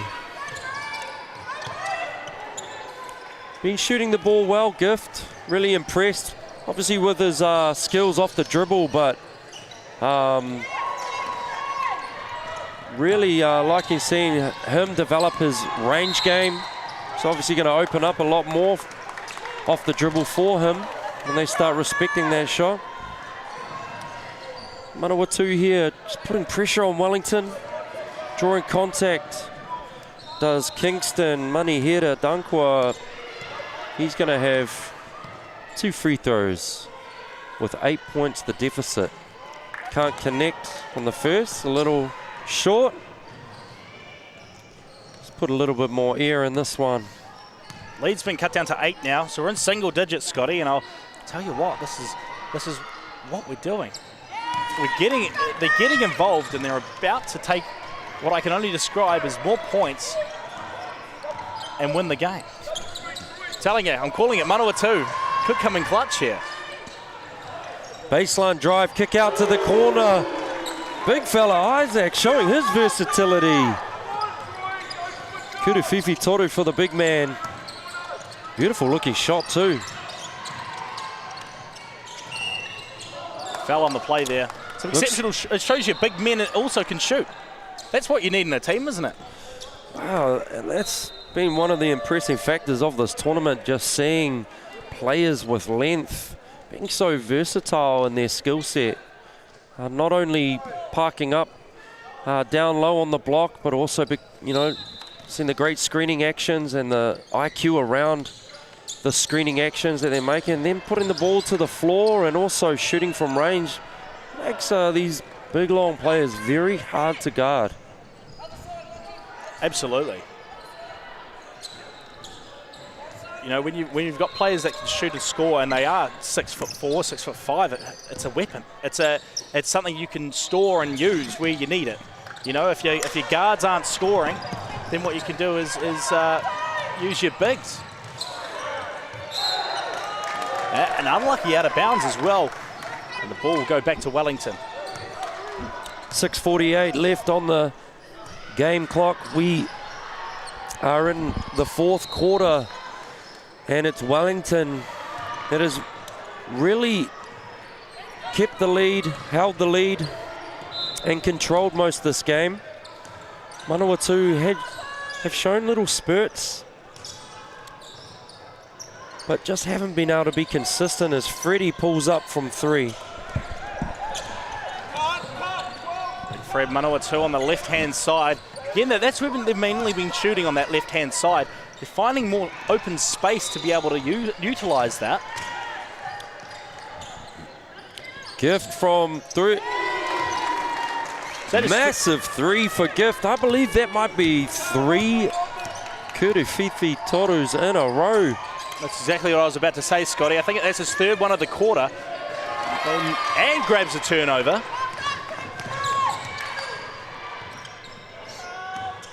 Stampede off the dribble. Kick ahead. This is an easy bucket for Wellington if they can get there. It was a 2-on-0 until, so a great effort by our man Kingston to get back and disrupt what should have been a sure thing. Yeah, it looks like he could have gone straight for the drive, straight in. Possibly could have added the M1 there, but instead gets some sort of contact, and we'll go to the line for 2. In the end, becomes a great foul by Kingston. Down by 7. 5:49 to play. Anybody's game. I know Coach Larson. Possibly related to Gavin Larson. His experience at this end of the game is going to really be of huge benefit. Gift, 2 more points. Gift starting to take over. It's at least 11 for him for the quarter. Love watching this kid play. He's got a little swagger in his game. Lead's gone down to 6, so this will be the least lead that Wellington have had. Big offensive rebound by Fred. Looked like he worked through a lot of contact there, but unlucky. Gets out to screen. They don't see him on the post up, but the skip pass. Huge 3 for Khan Wesley. Yeah, that was that patience. They utilised the shot clock down to 3 seconds. No panic. Slots a 3-pointer in, and Wellington make it 9 points. Khan Wesley, the solo player in Wellington out of Altair College. Great place too, Altair, right by Porirua actually. Just a little bit up. Much of a new area than it is. Dolph Silverstein, I think he needs to start utilising his teammates at a time like this. I don't believe Steve Bedford will be happy with a 1-on-3 possession. Manawatu makes them pay. Walmsley adds the 2 points in. Again, I can talk. Now Manawatu have the nice score of 69 to 76. 7-point lead. Still working away with it, back to 9. Still working away with it, Manawatu. They're really closing the gap now. Nice little right-hand finish from Joseph McDonald, who burns his player. Skip pass to the second side, up top for Gift. Dribble penetration, gets his man in the air, gets his O-board and finishes with a little right hooky. 7 points in the game with 3:40 to play. Wellington still looking to shift it long. And a 3 spot up for Dov Silverstein. No good. Can Manawatu shrink the lead in this play? Wellington are rushing it a little bit here. Oh, that is a beautiful little stutter. JC Tanoa showing some wizardry with the dribble and a beautiful little finish amongst some big defenders on that play. Silverstein just needs to work out how to slow it down because they're making silly mistakes, just costing them points-wise. That's 2 turnovers in a row by Silverstein. Manawatu right back in it. It's a 3-point game, Scott. Here, this is very exciting very quickly. Pick and roll from the high post. And the pull-up jumper from Joseph is no good. Tanoa gives it to his good man, Gift, who finds... Blocked by McCoy. But rejected by Isaac. They're getting down to the last 5 seconds of the shot clock. And Gift has managed to level the game. What a player. What a fourth quarter there by Gift. Sends that one and he levels the game up. We didn't think that the lead could do this, but again, exactly what Steve said. We don't want to give them even a sniff at getting it. They won by 1 point yesterday against Hawke's Bay. And look at this. We're now within an even playing field. 78 all with 2:27 left in the fourth. Look, I'm going to have to go and check my facts on this, and I will, but I believe that's the 4th 3 by Gift. Neon Zima giving him at least 16 points in the fourth quarter. Yeah, I know he's also hit a couple of little runners as well. I'm going to check what his current individual scoreline's at. Well, while you do that, I'll tell you exactly what you guys can do, and that's follow us on social media at NZ Basketball or at Basketball New Zealand. One of the greatest platforms to see all the results, all the live stats, all the everything that you need for your basketball fix as well. And big shout out to our sponsors as well for Kata Māori. Aon, of course, the naming right partner of the Aon Nationals in the Hutt Valley for 2023. And of course, Molten for their basketball ball support. Guys, we've got two timeouts. And there you have it. Gift Neon Zima 25 points on 5 for 5 from the 3-point line. He is 100% from the field, also 5 from 5 from 2-point land. Gift just... Scotty, I'm going to hate to burst your bubble here, but they're not counting misses on the Glory League stats. Oh. But don't worry. I've been led astray. You're right. On paper he is, but I promise you, I thought the same thing as well. I was like, oh, I'm sure he's missed a couple, but I'll believe the stats. Look, I'd love to believe he hasn't missed a shot. Lockie Crate unlucky on that 3. Dov Silverstein looking to get Wellington into a half-court set. Joseph going to work the left hand, but help defense from Lockie Crate coming over with a big block, but loose on the pass, and Dov gets the ball. Wellington will look to get it back out. Again, loose on the pass.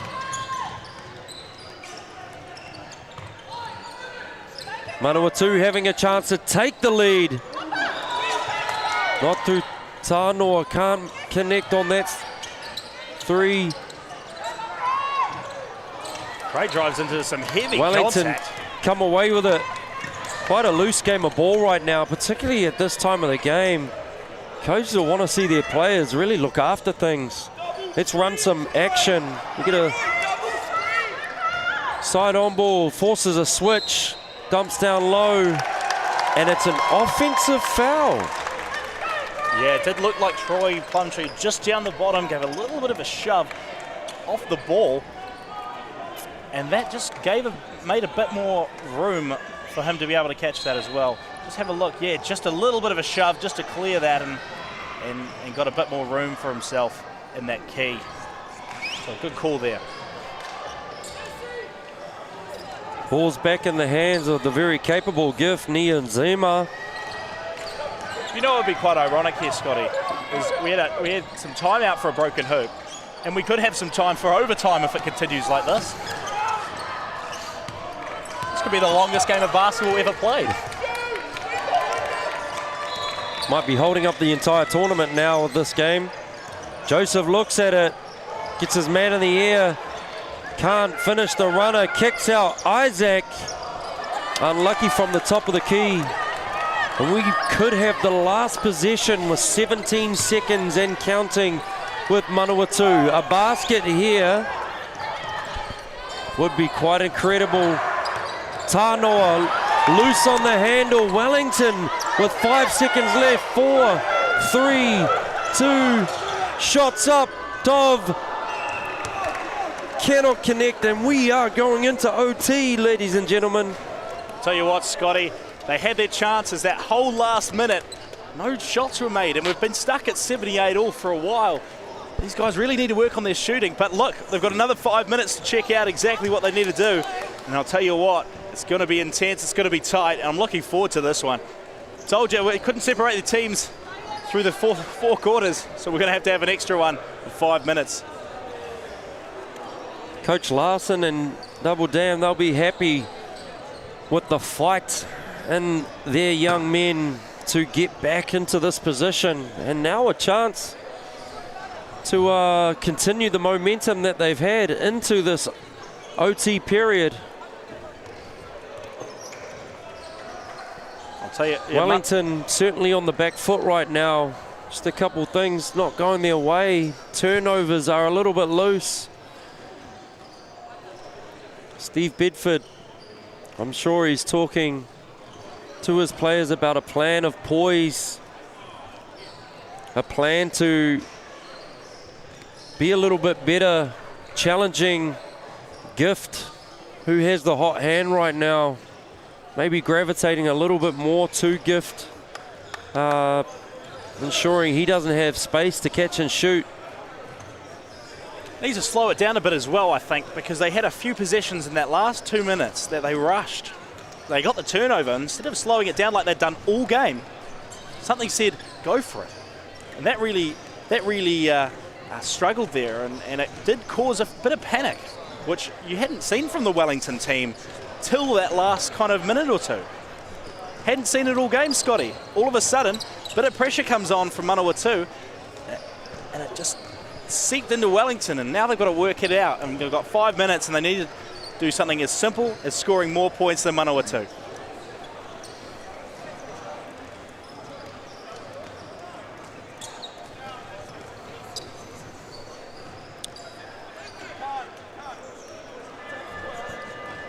And the buzzer's gone.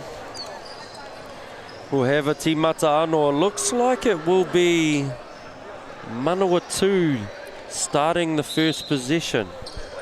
If our score bench has the arrow pointing the correct way.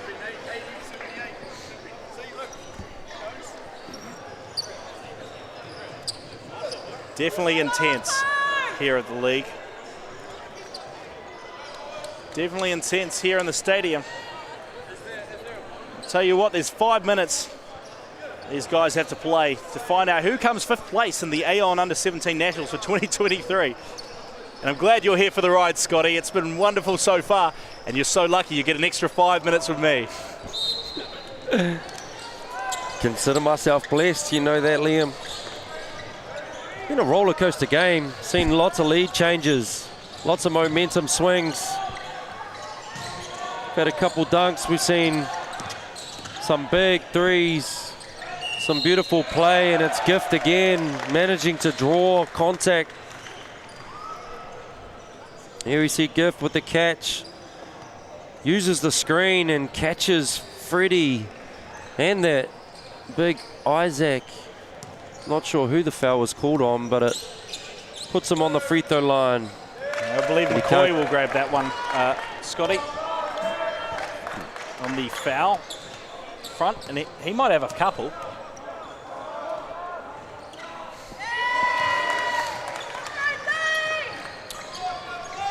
Palmerston North playing a half-court man.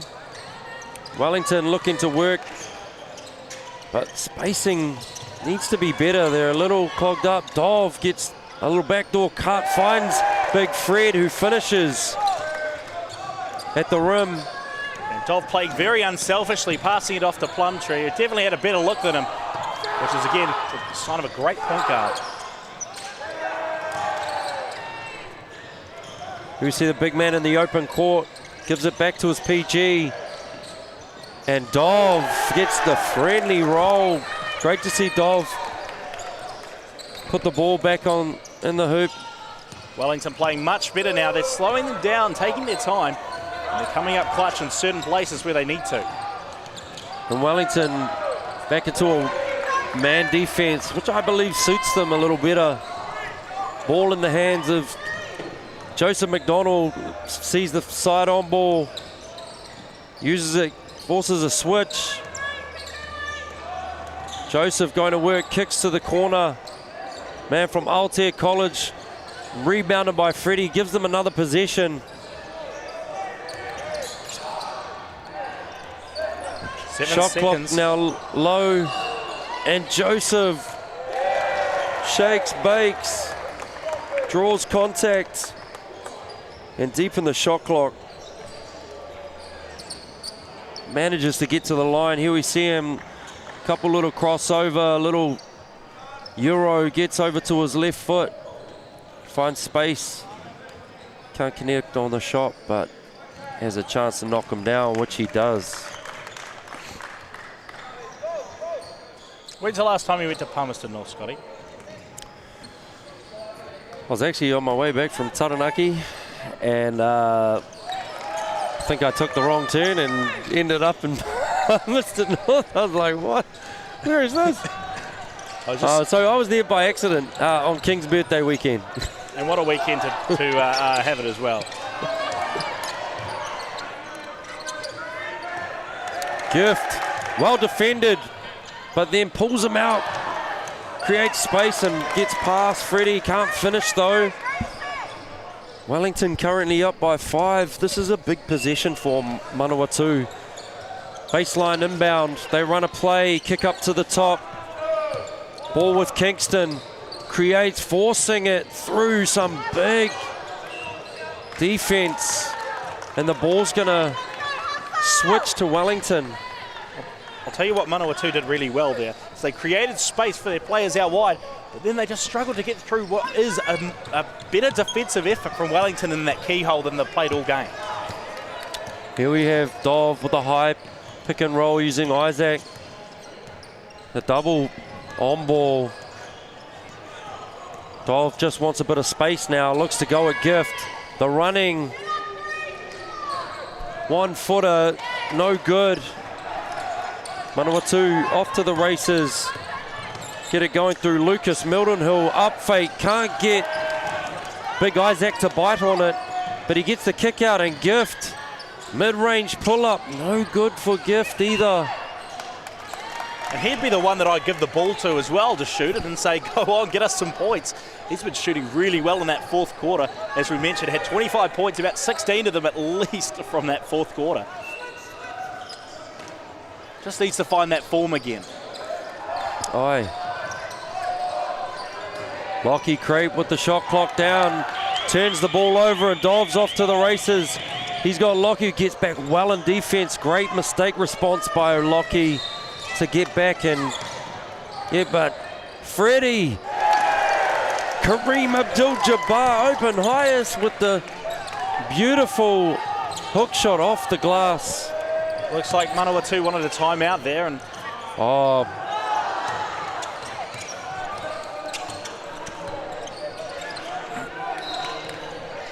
Wellington had the ball.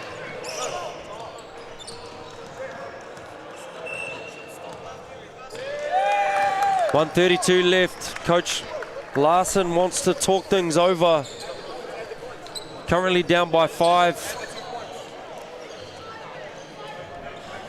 Who do you think is he going to give the ball to in the half court right now? Is he going to go to his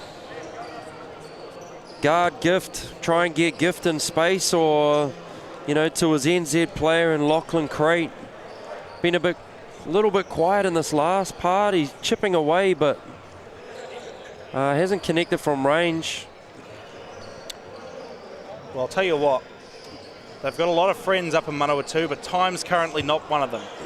And so they've got to do what they've got to do, and they've got to get points as soon as possible.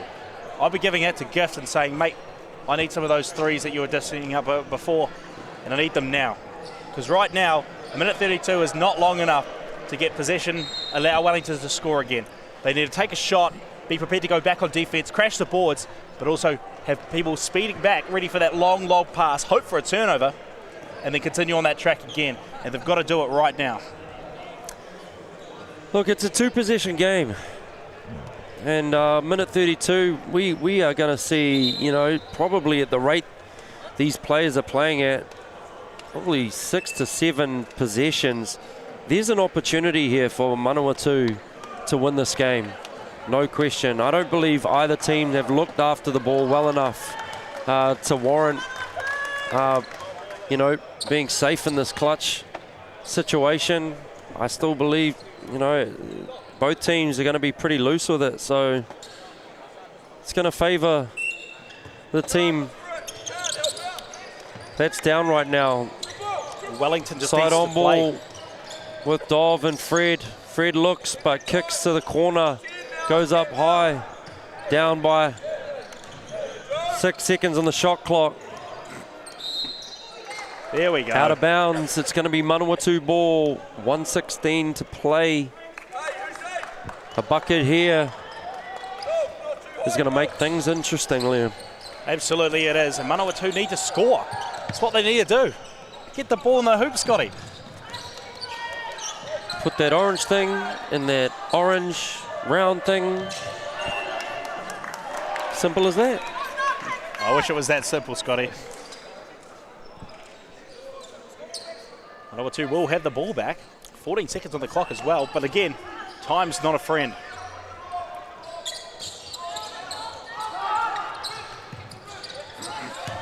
Coach Larson wanting Lockie to get to the bucket. He does well.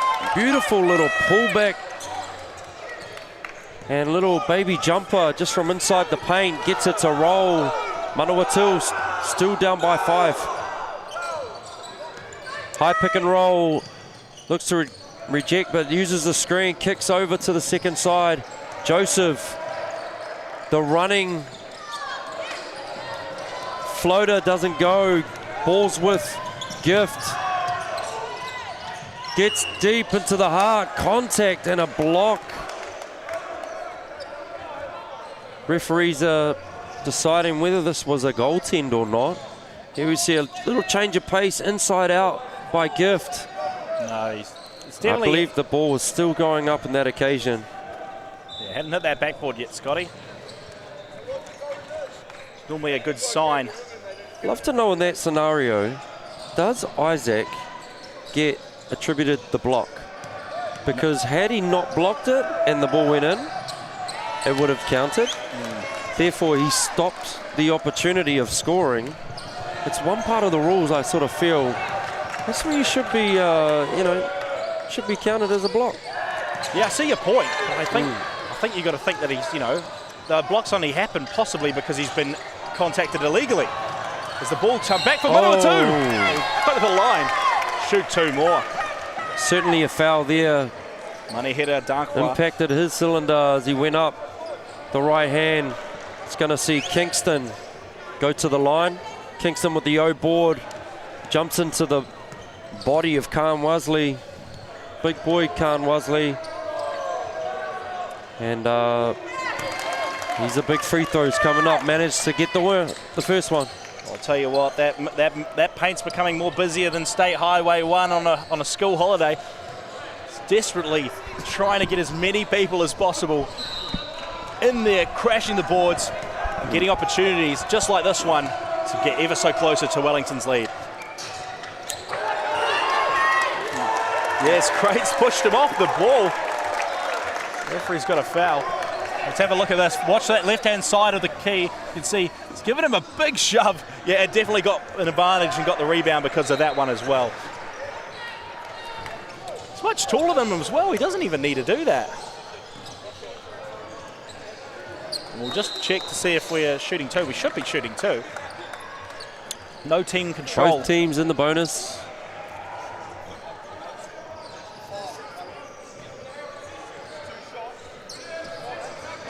Coach is right on this. So should be two. We should be shooting two, as there's no possession, so it can't be a team control foul. So it should be two shots. Coach Bedford wants to speak it over with the referees. I think he believes.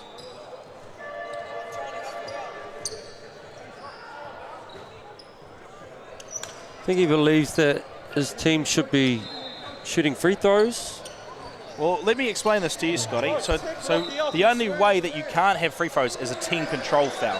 And you have to have the ball to have a team control foul, right? And in this case, no one had the ball, so it can't be a team control foul. They've awarded 2 free throws, however. So it is a correct decision.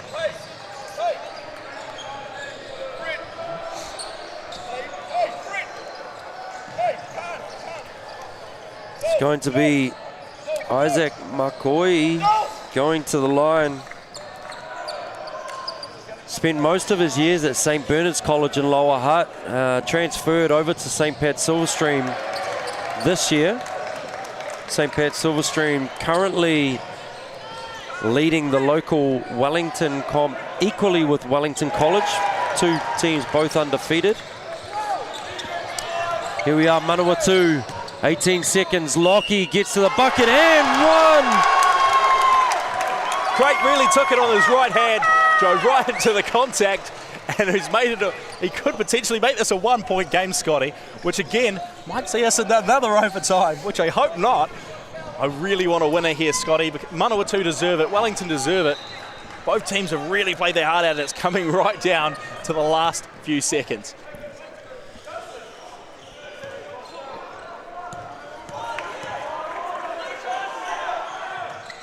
Oh, Lockie can't finish, but Isaac secures a big O-board. They look to foul, stop the clock. They're going to put Isaac back on the line. Still a 2-point game though, which is a good shout.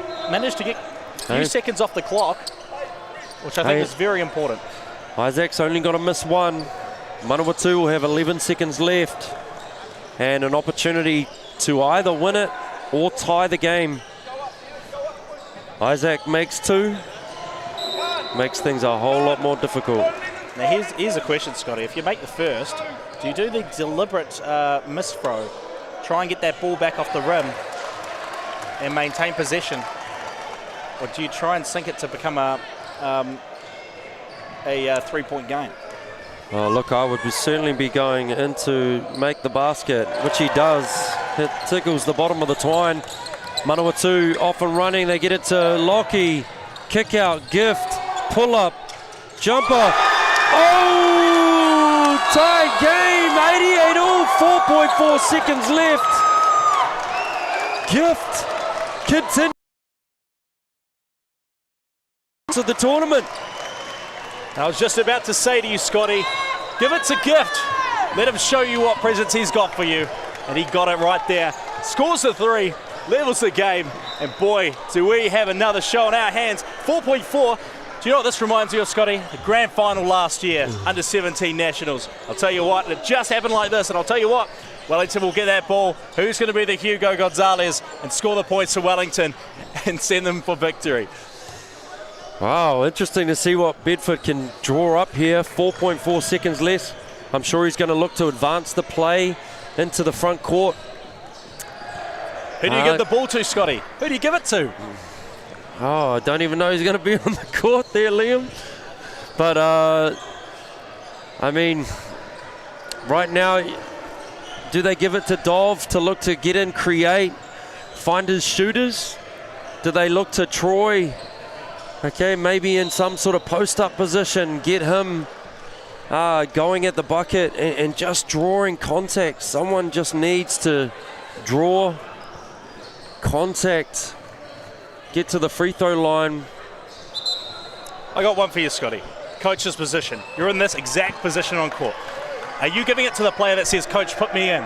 Or are you giving it to someone, you know someone, you're like, that kid's going to make it? Because we've heard so many stories of people going, I gave it to the kid that didn't shoot well this whole game, I've given it to this. Who do you give it to? What's going through your head? I think in that huddle, you're looking at your players in the eye and you can get a sense of the players that you can trust in these big moments. This is clutch time and it's time to shine for these young fellas. Let's see who wants to make a name for themselves right now.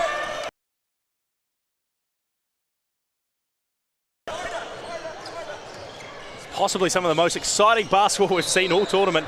And here we go, Scotty. Call's all yours, mate. Silverstein looks to inbound. We get the inbound pass off, the handoff. Oh, tipping from the O board. Doesn't make it, and we're going into double OT. That was so close to the own tip of Manawatu going in. Imagine Manawatu winning the game for Wellington in that case. That is something I've never seen before. And I'm so glad we did it today, because now we're going to go to another 5 minutes, Scotty. You know how I told you before, you get to endure me for another 5? Make it 10. Double that. Double or nothing. And I tell you, this is just going to delay the entire day on this court. All the big games on court 1. So, yeah, we were anticipating the women's final, Canterbury Red versus Taranaki at 2:45. I think that's going to be more like a 3:30 p.m, if not even later. Nelson versus Canterbury Red in the boys' grand final today. That was scheduled for 4:30. I think we'll be looking at a 5:30 start as a minimum for that game. Oh, that's just hoping that we don't go into 3 OTs right now. Well, like I said, thank goodness we don't have a rapid league game being played afterwards, so we wouldn't be have any time for it. This game has been fast-paced and it's been exactly what we wanted. And I'll tell you what, this game almost feels like a grand final in itself, Scotty. And this is only the 5th and 6th. Can you imagine that grand final game? Yeah, it's all happening down here at Walter Nash. If you've only just joined us, whānau, we're playing off for the 5th and 6th place here. 2 teams going hammer and tong. No mai hoki mai to our supporters across the motu. Yeah, and if you're wondering why it's not Waikato and Tauranga, it's because we've got double overtime here. It might still show 4th quarter, but I promise it's 4 + 2 = 6. This is our 6th quarter of the game. A little bit longer than I'm sure the teams wanted to be playing today, but it's not a bad effort. And it's done in spectacular style with a 3-pointer. Tell my guy not to get off the side ball because I'm looking at that, pointing that way. Here we go to the Tīmata Anō, our Kaiwawa, our referees are looking to restart the game. It'll be Wellington ball, 5 minutes on the clock. Be interesting to see the foul counts. Unfortunately, we don't have stats, whānau. So not sure what our foul count is on some of these players. And I was talking about Troy Plumtree. He's obviously been fouled out, because it'd be hard to leave him out of these situations. Well, but he manages, so he continues to take a seat while Dov Silverstein gets to the line. Well, it looks like Mildenhall's just been fouled out as well. And this isn't common. This is quite common when you go into these double overtime situations, that those player fouls do become important. Remember, we played basically an extra quarter, so there, the likelihood of getting on that for foul is going to happen. So, do you play hard defense, or do you hope just to stick with your offense? It's going to be a test of both teams' depth right now. Really relying on those role players to step up. You see a beautiful turnaround jumper in the lane. Manawatu getting the first lead. of the second OT. And the first lead of the game at this rate since that first quarter. Dov Silverstein gets into the lane off the dribble. Little right-hand floater. Manawatu looking to kick back. Our guy Gift. And that's going to be a travel. Tell you what, he came up. He decided, I'm not going to shoot, I'm going to look for a player to pass to. But there was no one to pass to on that right-hand wing because Manawatu had crowded that left-hand side. And he went up, and he came, just like Gravity said, straight back down. I believe it was Olivia Newton-John who created the laws of gravity, was it, Scotty? I have no idea what you're talking about. Oh, maybe that's Isaac Newton. Big fan of Olivia Newton-John back in the 80s, watching a bit of Grease. But here we are, back to the action. Offensive foul. It's going to be on Dov Silverstein. See what he does here. Oh, just drives through the middle of the chest of Gift. Yeah, look, he was in a Mini Cooper and tried to park in between two Teslas. And it doesn't really, hasn't really done the job, but his ball's going the other way because of it. Just think Dov just needs to calm a little bit. He's trying to force it. 1v2, even 1v3. You know, if he's drawing that much attention, send the ball out, let it go, find your teammates. They'll be open. Teammates. And he's going to need the use of all his teammates deep in the stretch right now. Joseph McDonald looking to set up. Gets the on ball from Fred. Twists the screen. Sends it to the second side. Ball's with Dov. He's actually got two players on him. As Manawatu in a 3-2 zone. But Joseph McDonald, big bank shot. The running jumper. Mate, that man was so off balance he could tip a scale. Really struggled there. But he managed to get the bank shot anyway. Kingston with the rebound. Lockie with the soft touch. Long stretch finish. And puts Manawatu just down by one. Ball's with Silverstein.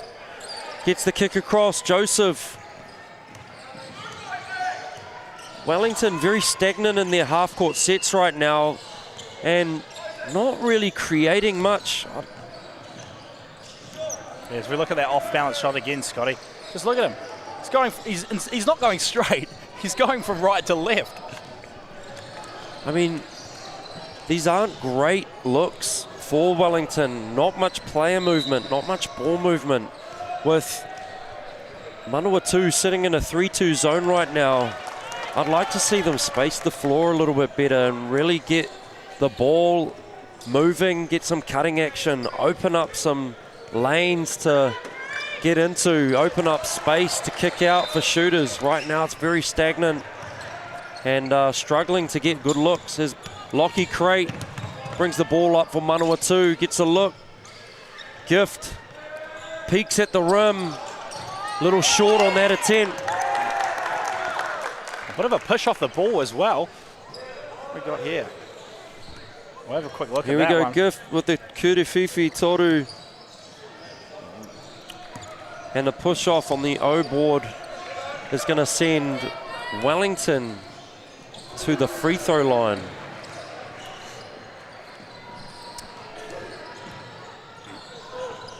Lovely day here in the Hutt. It's nice and sunny, but I wouldn't tell you it's warm. So we're still waiting to play this Waikato versus Tauranga game, which is coming up next. I promise you, the teams are raring to go. They've got to wait for this double overtime to finish. We need to break the lock between these two teams, Scotty, before we can play the next game. I'm looking at games on the other courts. As Freddie connects on that second attempt, Fred open highest, extends that Wellington lead by 3. Games on the other courts are already in their second quarter of the second round game. This game's really putting a delay on things. Rebound secured by Big Isaac. Wellington look to slow it down, walk it up. Let's see what defense Manawatu get into. Looks like a 2-3 zone. Joseph McDonald used the pick. On the outside, Freddie. O-board. Can't get the putback. It's going to put him back on the charity stripe. Well, it's Fred again and again and again. Fred again going to the free throw line. He's going to take another few clutch free throws to hopefully put this just into a two-position game. How does Steady go up and then end up underneath the backboard because he's got 2 hands in his back? That's how. Loving the enthusiasm from the coaches. And Fred again with the free throw takes us to a 4-point game. Lockie gets to the line, draws defense, kicks out. Gift.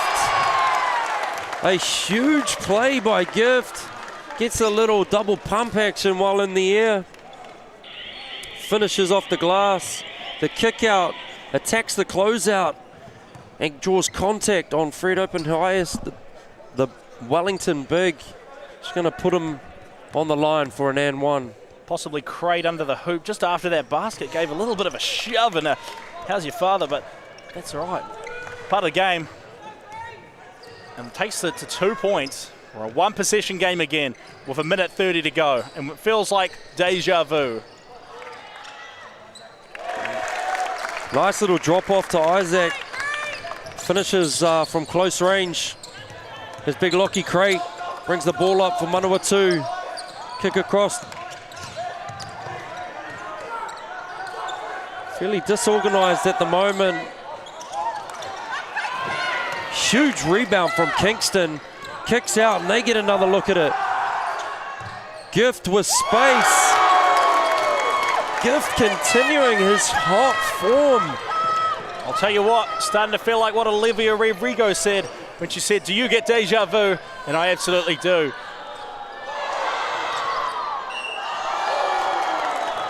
Dov Silverstein doing a great job drawing 2-3 defenders and finds Khan Wasley, who missed the putback. But Dov with the O-board and a chance this game has been to score 2 from the line. This game has been full of highlights, Scotty, and I don't know what one you could pick to be your favourite. You know, do we go for the overtime three-pointer? Do we go for that 3 that was right there? It's all happening, and it's all happening on this court here in this 5th and 6th game. Manawatu will get it back in their 2 position. It's been a while since I've seen a player been able to hit 2 free throws in a row right now. Dov looking to push. Does he pull it out? Use the clock. McDonald looks to slow things down and organise his troops. Again, we're looking at a zone defense from Manawatu. Freddie active on the boards, but unfortunately called for a foul in that effort, which sees Manawatu,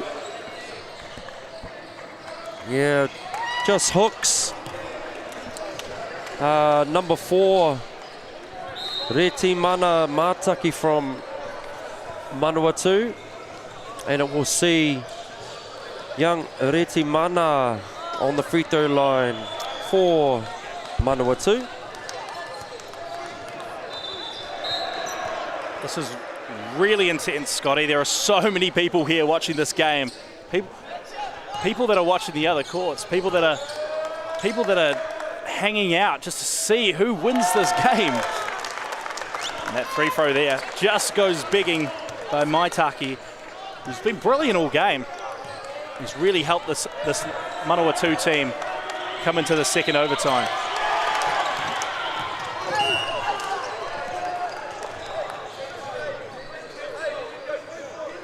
Holding.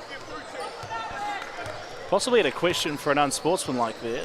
Definitely no real play of the ball. But still gets the 2 free throws nevertheless. They just won't maintain possession. Can't pull it.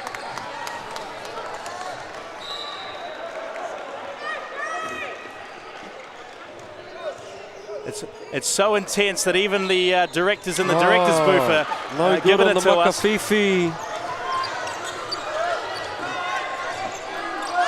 Here we are, 8 seconds left. Can Gift do what he did before? He calls for a screen from Lockie. Pulls up as they go under the screen, no good. But the putback is good. Is it counted? Big call from the referees. They don't have the luxury of going upstairs. I'll be honest with you, Scotty. I didn't see that because I was too busy focusing on the rebound. I don't think anyone saw it. Is it in? Is it not? Are we going to triple overtime for the first time? Let's have a look at the replay. We don't actually have a clock here. That clock down the bottom is still from the game currently. We don't know. No one knows. Whose is it? What are we doing? We've got no idea. Can we see another replay? I wonder if we can get any indication of whether the ball left the hand before that clock hit 0-0. Seems like we've only got one angle of that one. But I'll tell you what. Oh, some big decisions. We've got to counter, Scotty. I think we've got to go to triple. Because if we can't deadlock it again, you're going to get to spend another 5 minutes with me. Look, to be honest, Whānau, I need a break to get to the wharepaku. Just get back here. I've been drinking too much water. Mate, too much wine. The John's calling your name. But and it's good. Shot is good. We are going into a triple overtime. This has been one for the ages, Whānau. I'll tell you what, Scotty, if you've got anywhere to be, cancel your plans right now. You're not going anywhere. You've got another 5 minutes to sit here and see if we can break this deadlock between Manawatu and Wellington. I'll be back in 2 minutes. How good is this? What a game this has been so far. See if we can get some, see if we can see those last shots again. This is twice Manawatu have come down and given Wellington something to talk about. Have a look at that. Straight off the tap, straight in the basket. And the officials determine that's good. That's in time. And we're going to triple overtime. I'll tell you what, the last triple overtime I can remember is probably in the Australian NBL way back. Some of those finals games really were tense. And triple overtime's a very rare thing. Overtime's rare, double overtime's uncommon. But triple.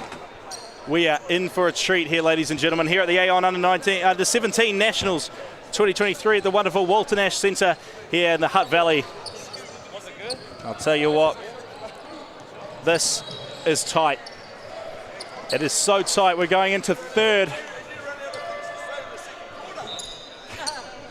Getting a bit of stick from the coaches telling me that I've run out of things to say, but how can you run out of things to say when we've got so much to watch and so much to see in this game of basketball?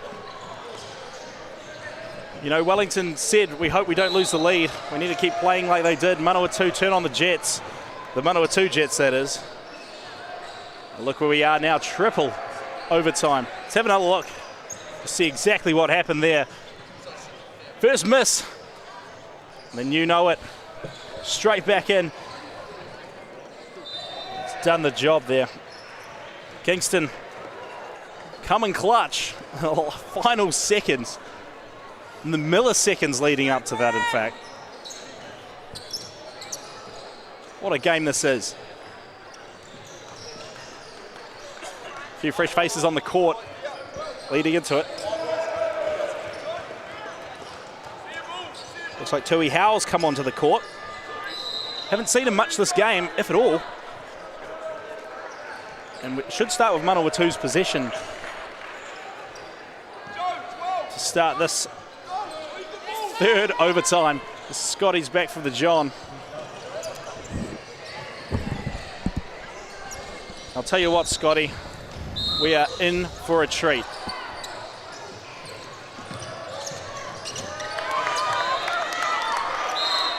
Another 5 minutes for our third OT. Crowd has built around us. We've got a huge crowd behind that the camera angle can't see. And certainly a lot of teams hanging out to play right now. They should be halfway through their second quarter. However, this game just doesn't want to finish. Kick out Tui Hao. Big 3 from Tui Hao. Hasn't been on the court for a while, but what a great catch and shoot from the young man from Rongotai College. I was just saying, he hadn't been on the court much at all just before you came back. And he's come in and donged a 3 out of nowhere. This Crate drives into some heavy defense and some illegal defensive positioning there. Hits the side of the body outside of that cylinder, so he'll go for 2 to the line. Again, both teams really struggling from the free throw line. All the fans in Manawatu cheering from back home, unless they've made the drive down for the game. As Wellington hit off score currently 100 to 102. I'll tell you what, if you started at the fourth quarter, if you drove from Palmerston North at the speeds of a certain someone, you could have been here by now before the third quarter, for the third period of overtime. Big kuru fifi toru from Joseph McDonald. His points tally will be getting up too. Unfortunately catches the ball out of bounds. Here we see the kick across. Joseph creates space. Little skate dribble to his left and sets his feet. Splash. Balls with Lockie Crate. Drives middle. He picks up a foul, and that could be him for the game. Love to see how many fouls. That is his 5th foul. Big player for Manawatu. They are really going to be stretched right now for big bodies. It does see Tommy Reid come in for the game, number 21 for Manawatu. Certainly doesn't have the length of a Lockie Crate. And Dov Silverstein at the other end connects on his first free throw. If you started your drive from Palmerston North about an hour ago, you could be here for this triple overtime using the Lundy 500 method. But the ball will stay with Manawatu. They're down by 7. Yeah, Kingston kick out to the corner to our Ringakuru shooter. Unlucky on that is Rite Mana. Wellington with possession now. Dov Silverstein getting deep in the paint, kicks out to the top. Joseph McDonald. Again, paint touch, can't finish on the left hand.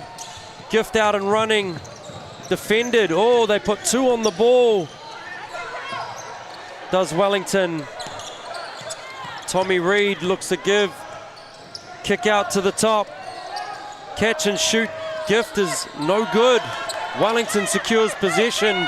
Currently 7 points up in this third stanza.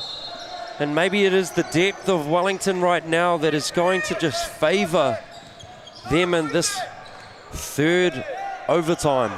And I'll tell you what, I think Manawatu may have just run out of luck with these last-minute shots. They've really got to get points on the board and build themselves up a one-possession game like it has been in the past.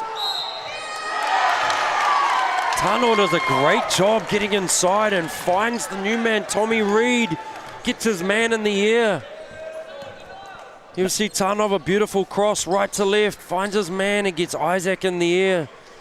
Finishes with authority, gonna have a chance to ice the cake. And luckily doesn't do that. Another Palmy Boys high school player. And this team's mainly made up of Fielding and Palmy Boys players, ironically, because they are some of the only schools in the Manawatu. I'm sure there's more. The ones that are standing out and definitely have the basketball programs. Big offensive rebound and creates his own shot. Love the extension on Big Isaac Makaoi. He really has been big for Wellington. Certainly his presence as a rim protector, but also just in those second chance opportunity situations, grabbing O-boards, putbacks. Here we have Tanoa getting deep in, drawing contact. and will earn himself a trip to the charity stripe. Yeah, any kind of protection's good, but rim protection can be one of the main ways that you can get some defensive stops, and definitely playing those big guys in the middle is one of the ways to do that. JC Tānoa manages to knock down the first and the second. Young man clutch in this moment, puts his team down by 5. And they've been in this situation before with less seconds on the clock. It could still be anybody's game, whānau. Dov Silverstein sees a little on ball and pop from Joseph, who pulls out, spaces out. What's he going to go to? Gets deep, splits the D. Unable to connect. And it's Khan Wesley who gets called for the foul on the offensive rebound. Gets tangled up there.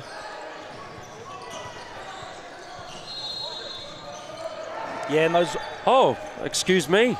No, manages to get the offensive rebound, and it was Manawatu. Yeah, should have picked that. I should have picked that one up from you. It's too intense for me. Things are going on. Oh, it's all going on around here. Wellington nailed the Hacked 2 free out throws. at Walter Nash and Lower Hutt. 6-point game. Gift, top of the key, kicks out. Kingston draws contact. Can't find the big on the wheel. It's going to be Wellington who calm the farm as they rock over half court. It's going to be Silverstein, change of pace. Again goes 1-on-2, does get a good look and unlucky on the finish. Kingston gets deep in, kick out. Gift, splash. Gift puts another Kurufifi Toru up. I'd love to know the stats and how many he has hit now. It must be 8 or 9 for the game. Tui Hau, can he answer? Tui Hau, the 15-year-old from Rongotai College. He's come on and been big in this late stage of the game. Well, he fits that under 17 graphic very well. And I'll tell you what, he's played a big part in getting this all beautiful sorted. dish. It's the inside ball. Tommy Reed knows what to do with that one, collects it, finishes. We got a 4-point game coming down, nearly 30 seconds to go.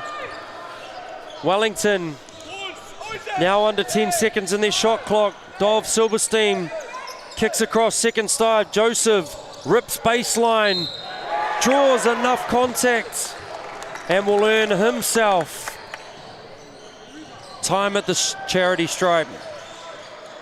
Nice little extra pass, Tui Hau.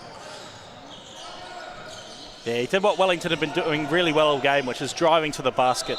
And it is one of their strong points. And instead of doing what they've previously done, which is trying to shoot those outside shots, they're taking it in, drawing the foul, and realizing, oh, we can actually win this, and we can win this by shooting from the free throw line. Joseph McDonald composes himself, gets into his routine and can't connect on the second. Manawatu off, will only get a quick shot off. Gift looking to create. Oh, not a great foul by Dov Silverstein right now. Want to be better disciplined. You're up. You don't want to stop the clock. That's his third foul, Scotty, so he's still got some room to play with. But, you know, and we're obviously 3 fouls in our third period of overtime. It's not a bad shout. Still gives him a bit of room. Right now, you know, the clock has stopped and we have Gift at the line ticking the score up for Manawatu, which he does. Man, young man has been clutch. 10 seconds left. Dov needs to get it over half. Ball with Isaac. And it's going to be Gift that's awarded the foul. It's going to put Isaac on the line. Still a 2-possession game for Manawatu. 5 seconds left.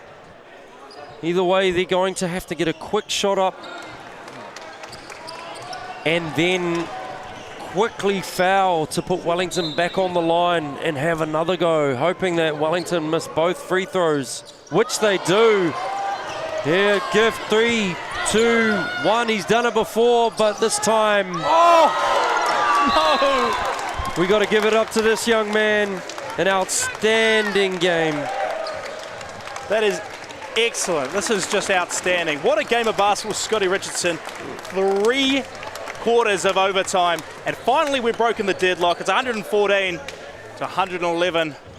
That shot could have taken them, but again, they couldn't do it again. 114, 111. Wellington take out the 5th and 6th place playoff, and we may be very, very behind, almost an hour in fact, but Waikato Tauranga are coming up for the girls' 3rd and 4th playoff, and I'm sure they're stoked to get on court and ready to go. Today, we are reinventing insurance. Designed to help you get the cover you really need without being left in the dark. It's a game changer. Real-time intuition, light-speed empathy, and handshake ID. A real heart, brain, and voice. It doesn't just understand what you're saying, it can feel it. Say hello to an actual human being. Hi there.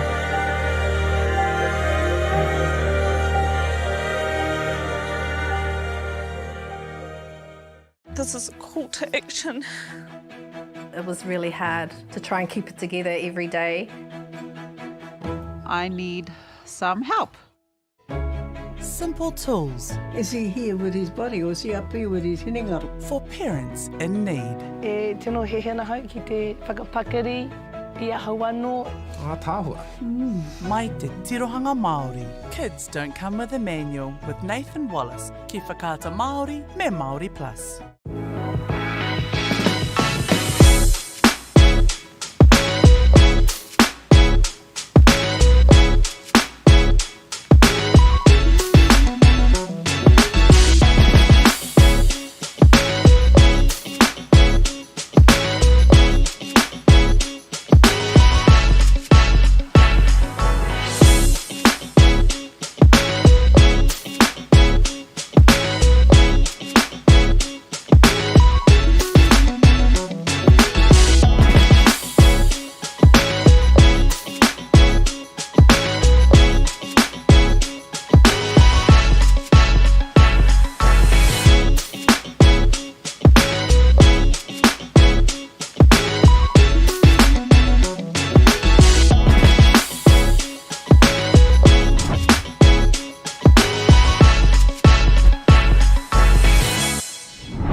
Wanna see some Michael Jackson dance moves? I guess it's time for presents. I am afraid, but I don't want to survive. I want to live. I will not fall into despair. Do you have any idea what it's like knowing my real brother and mother spend every day of their lives looking for me? Who's listening? Māori Smurf. So I feel it's worth pointing out that I will not be your mistress. You're right, MacGyver. No one likes to show off. You need to bloody listen. How can I when this guy's got his arm up the cow's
Let's go, Tanika.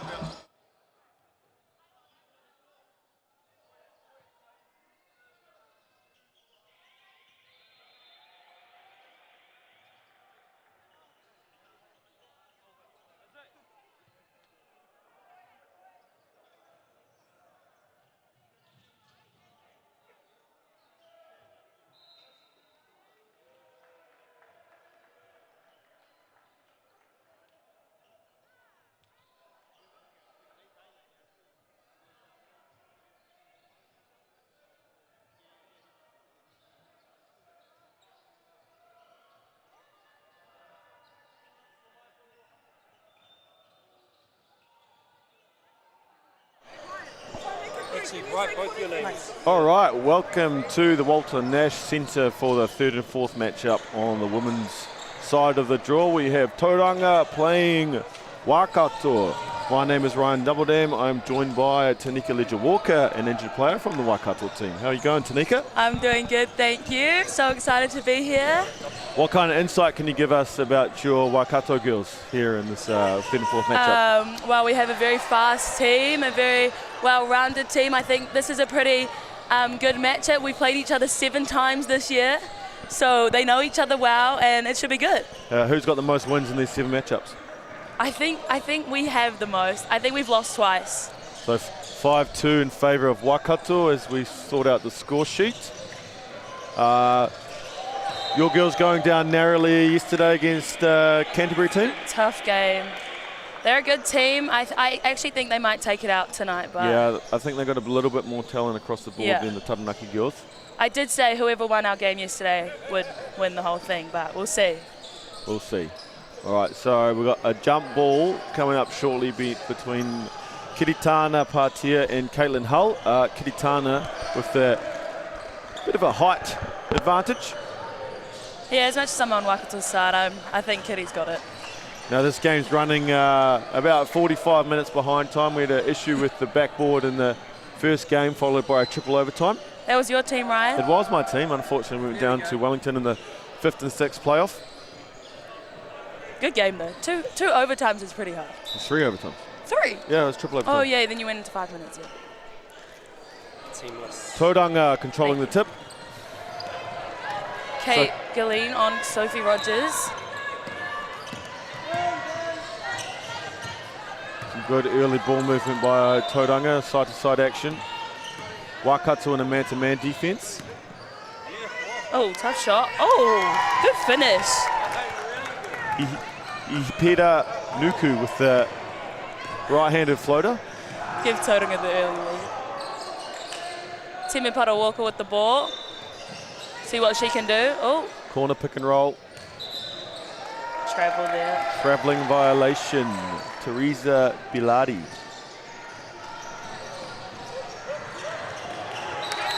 When we get some court press. When we get some breaks in the action later, Tanika, you have to tell us about your overseas experiences. Okay, cool. Oh, Kitty. Kitty Tana putting the ball on the floor. Oh, very nice putback by Kiritiana. A quick inbound by Waikato. Timipara pushing the pace, nice little cut. Oh, good pass. Oh, unable to finish there. 3 ball by Lani Albert. 32 points yesterday in the semi-final. Yeah. Left-handed and she shooter. She didn't even play the 4th quarter. All right, so what are the keys to this, stopping this Tauranga team, Tanika, if you play them 7 times this year? I think we need a box out. Kitty's a big rebounder for them. We need to push the ball fast. But yeah, we just need to play our game. I think we got it in the bag, if we play our game. Your coaching staff, any particular plan in place to stop perhaps Sophie Rogers from shooting threes or Kitty Tana on the boards? No, we do just need to box out and then have a hand on Sophie. We know she can shoot. She's able to score in multiple ways too, so we just need to have some good defense on her, switch it up. Very good rebound by Kitty. Caitlin Hull a little strong on the left-handed floater.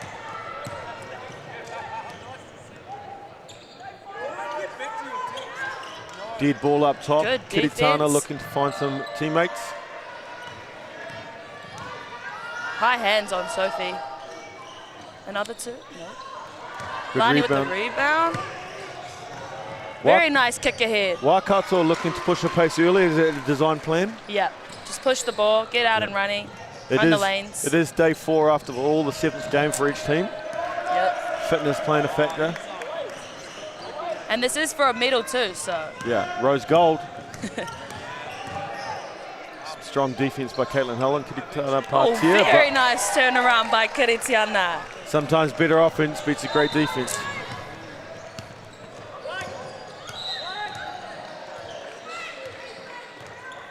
Lani Albert exploring. Doing a lot of work down there. Oh, very nice finish. 1 on 3, does not matter. Up and in. No, not for her.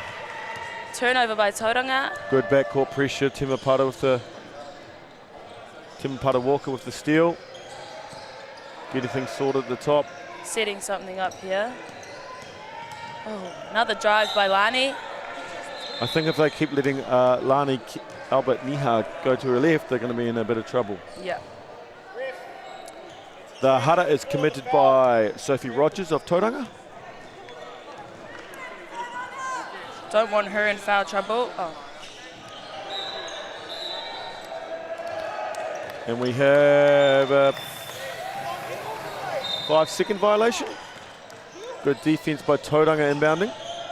Good ball pressure. 2 on the ball, getting the ball out of Sophie Rogers' hands.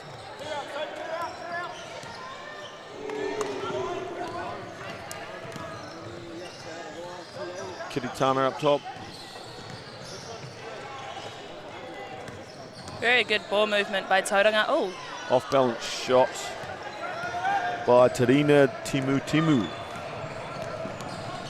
Timapata Walker exploring. Spin move. Oh. Tough shot. Unable to finish there. Full course press. Coach from Tauranga imploring his team to push the basketball when the clean deep balls are there. Deep 3 by Sophie Rogers.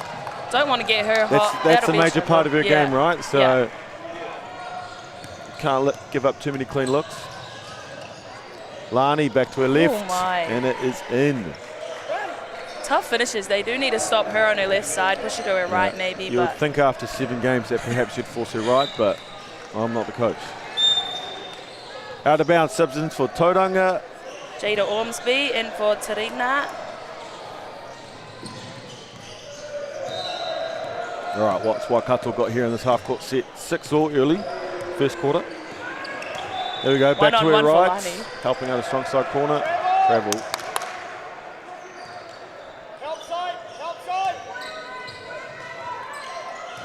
Caitlin Hull a little bit off balance on that shot, and it comes up short. Sophie Rogers bringing the ball up. Good defense by Kate Gilleen. Oh, nice crossover. 3 ball by Kiritiana. The Kuro Fifi Toru attempt. Nice pass. Long 2 by Caitlin Hull, and it is long. Out of bounds off Tauranga. Waikato will retain.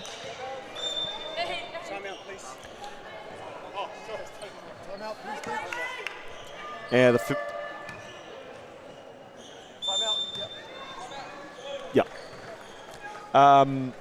first time out taken by Tauranga.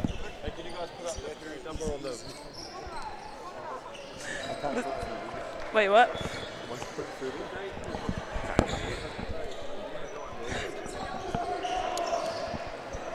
Oh, now they put the ones. Let's go through your team, Tanika. Okay, so we have Leiken Moike. She is number 10. Time Parawoka, Caitlin Howe. Those are our 2. Oh, Caitlin Howe, Time. Oh, at least Kailani and Kate Gilleen. Those are our starters for today. Yep. Good team. Coached by Anthony Corbin. And who's the assistant coach, Tanika? Oh, I don't know, eh? I haven't heard about her before. Leanne Walker. That's my mother. She coaches the Kahu actually. She's really good. What else does she coach? She knows her stuff. She's also an assistant coach for the Tour Friends, if you weren't aware. Busy lady. Very busy. And she also coaches St. Peter's Cambridge. All right, we are almost halfway through the first quarter. Score's locked at 6-all. Waikato have the ball baseline out. Coach Corbin probably has drawn up a particular play off the board for this baseline out. And there we go, nice little wide open layup. Very and nice finish. Teresa Bellardi with this good finish. Take the lead for Waikato. Great sub-in by Anthony Corbin there. Temapata hounding Sophie Rogers at top. Kuru Whiwhitoro attempt by Kiritiana. Strong off the back of the iron. Waikato hustle for the loose ball. Nice kick ahead by Lani.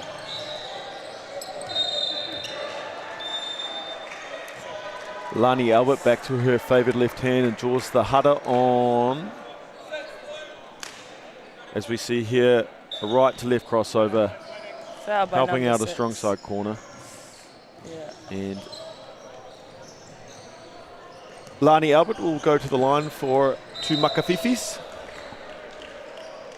Strong on the first.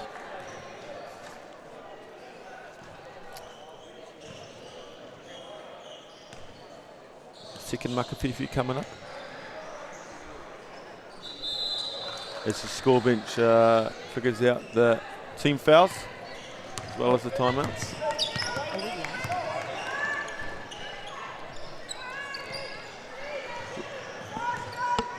Tauranga into their half-court offense and good cough it up. defense by Waikato. Temapata pushing the ball.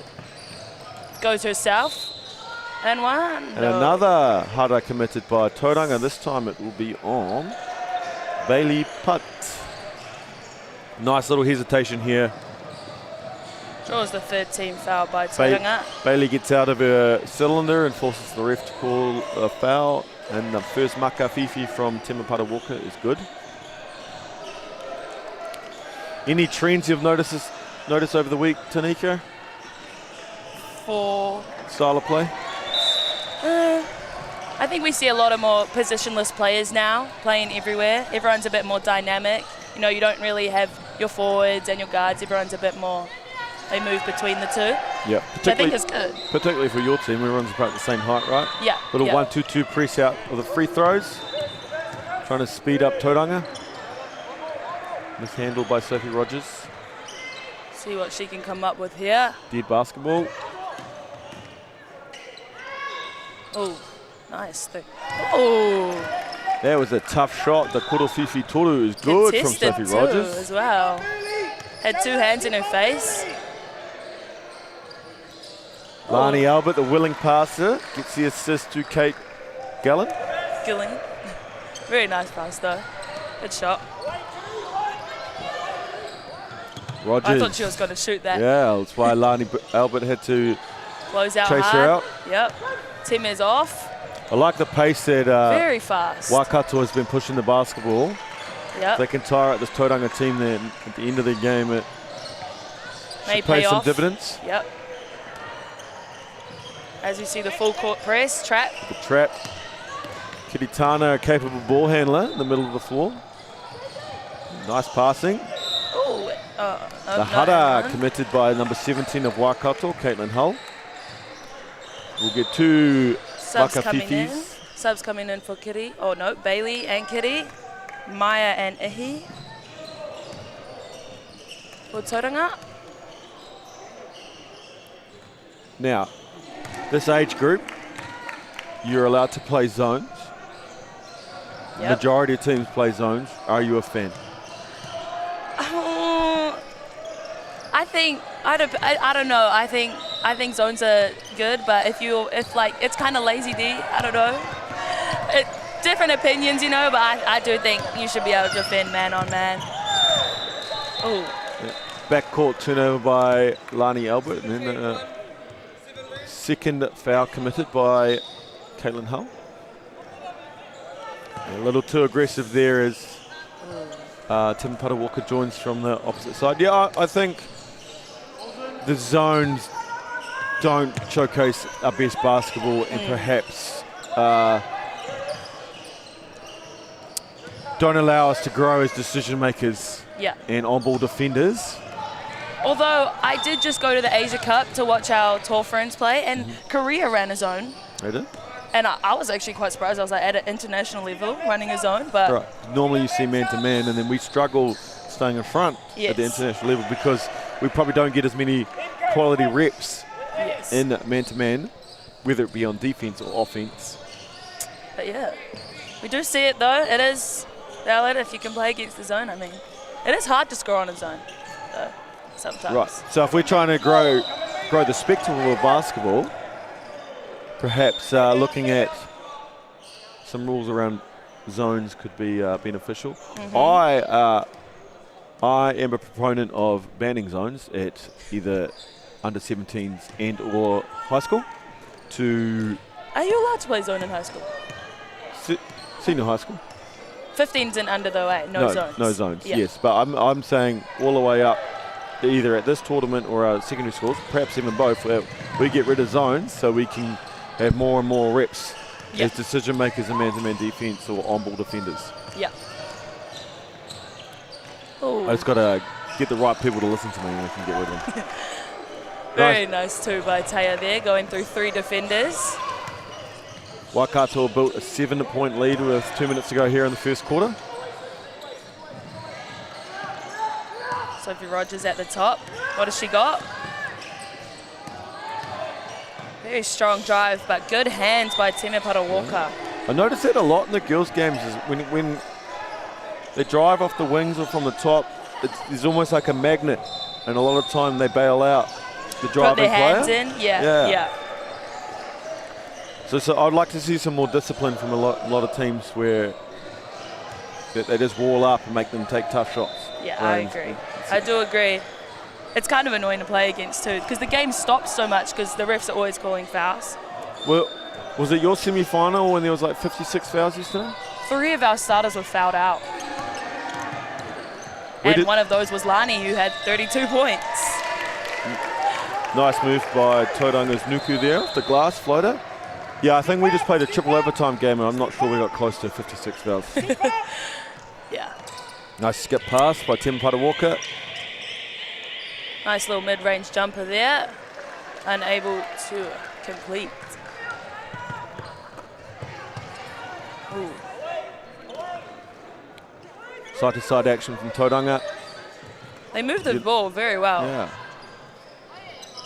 Tough shot by Sophie Rogers on the Kurawhiwhi Toru. Another one coming. Oh, wow. And the friendly roll. Waikato need to get a hand up. This team is shooting. Toru. Wow. Wing ball screen. Forcing Lani to her right hand. She spins back to her left. Kurawhiwhi Toru by Waikato. That's Millie Davidson. From Davidson. Corbs actually has a rule. She's allowed 1 1/4. 1 1/4? 1 1/4. She can shoot though, so I do think he can up the... Yeah, I saw her get a few 3-pointers up in the semi-final yesterday. Yeah. Well, good hand, forcing Sophie into a left-hand drive, but good enough to finish with the left-handed floater. Yeah, great finish. A real scoring outburst here in the last couple of minutes in this first quarter at the Walter Nash Centre here in Lower Hutt. 30 seconds left. See what... Ooh. Blocking foul by Sophie Rogers. Lana Albert drawing the foul. Here's a Kurawhiwhi Toru by Davidson. Lani Albert to the line. For 2 makawhiwhis. Now, that is 2 fouls on Sophie Rogers, one of the key pieces to this Tauranga team. Yes. So coach is going to have to rest her for a bit and be tactical when she brings her back in the second quarter. Yep. Gets her own rebound? No, not quite. Lane violation. She'll get a second chance to make amends on the makawhiwhi.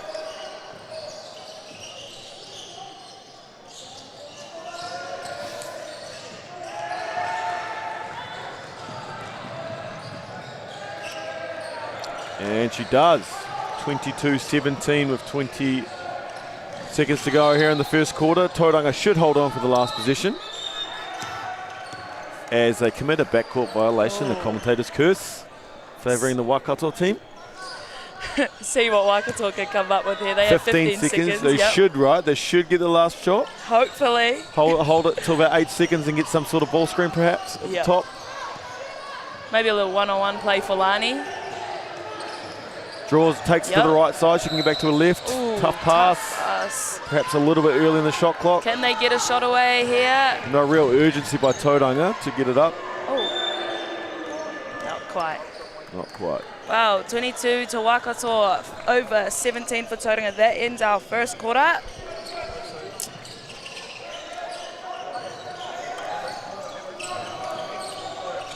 All right, we've got Tauranga team list up on the screen. Bailey Putt, Maya Kahuta, Jada Ormsby, Sophie Rogers, Kiritana Patir, Ihipira Nuku, Terina Timutimu, and Shadeen McDonald. Head coached by Mike Rogers, assistant coached by James Patir and Samira October. All right, Tanika Legia-Walker, what have you noticed in the first quarter from these two teams? Well, I think Tauranga is moving the ball very well. They've hit a few threes, so Waikato definitely need to get a hand up on certain players. Waikato is pushing the ball down the court very nice and fast. They're doing good, but yeah, it's going to be a good game. It's very close still. It is only early days, and we are on day 4 of the Under-17 National Championships. Both teams playing their 7th game, so fatigue may play a factor as we roll on through this game. Both of these teams do have a short team list too. I know Waikato only have 9 players and Tauranga look to only have 8. So they do have to be, these coaches need to be smart about their subs and how they run them. So yeah. So is there a reason why you're on commentary with me instead of playing, Tanika? Wow, I did my ACL last year at secondary school Nats, so I haven't been able to play. But I definitely would have been over there with my Waikato girls. But yeah, just still doing rehab for that. I'm about a month away from coming back, so yeah. Month away from playing your first full contact game? Yep, month and a bit, hopefully. While you've been unable to go full contact, any particular skills you've been trying to improve on? Wow. One coach one time told me that I had to work on my arch. His name was Ryan. So your arch or your arc? Oh, my arc. Yeah, Yes. my arc on my shot. So that's what I've been doing. My best friend, the shooting machine, has definitely been helping me out. But yeah, other than that, just in the gym. That's what I like to hear. All right, we are 10 seconds away from the start of the second quarter. Waikato with a 5-point lead. It is Waikato's ball. See if they can score. See what their first play is. Should I tell you what their play is? I could actually probably call out their plays. You could talk. You can talk us through it. Educate the viewers on. No, because then if they do something that I don't say, maybe I don't know the plays. This is called. I don't actually know this play. But if they score, it's a good one. Middle ball screen with empty corner. Kiritana Patir, the rebound. Yeah, someone definitely needs to box her Ma out. Kahuta up the floor. Kiritana on the trail. Waikato doing a very good job of side-to-side ball action. A little UCLA screen with a grabbing of the shirt that Coach Mike Rogers is complaining about. Perhaps something if Tauranga continue to have success is trying to pin the ball to one side and really stuff up the Tauranga's flow of offense. Now, Sophie Rogers is back in the game to start the second quarter, which is risky on 2 fouls. Coach Mike Rogers will be hoping that she does not commit a third here early in the second quarter. Timapara with the strong drive, chucks it up, short. Tough shot. I think that'll And be a then foul. commits the Hutt. Yeah. Just a bit excited, missed her shot, chasing her rebound.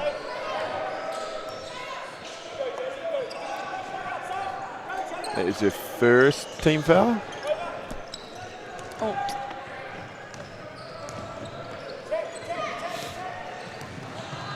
It's open space, Tauranga finding they've got to choose the right Another shot. 3. An open Korofifi Toru, which is a little strong, but the O board. Not quite. Not quite there.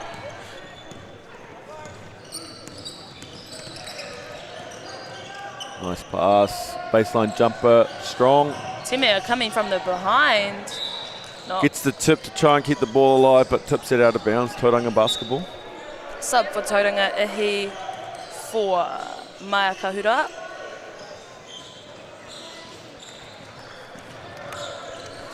Now, if we look at last year's final placings, Waikato came first, so I'll be a bit disappointed that they're not in the championship final. This is the first time since under 11s that we haven't been in a final, this team. Now, it's a little bit tough because you're injured, and then one of your players is competing at the NBA Academy Games in Atlanta currently, Elise Gilbert, so missing 2 key pieces. Yep. And Olivia Lassie, actually, she used to play for us. She is supposed to be playing for Tauranga, but she's also at the NBA Academy Games, which is amazing for them. Steal by Lani Albert in the backcourt, missed too strong in the layup. Finish. And Tauranga finished 9th last year, so they will, at worst, finish 5 placings better. Very nice finish by Jada Ormsby there.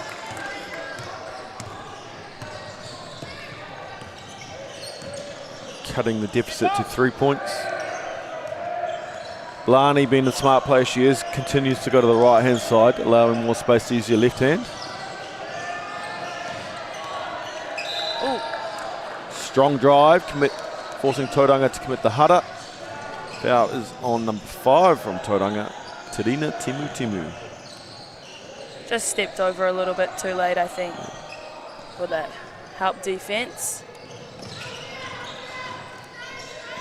Inbounds. No, but it was weird waking up that early this morning, coming to the gym. School holidays, right? Yeah. You're sleeping in.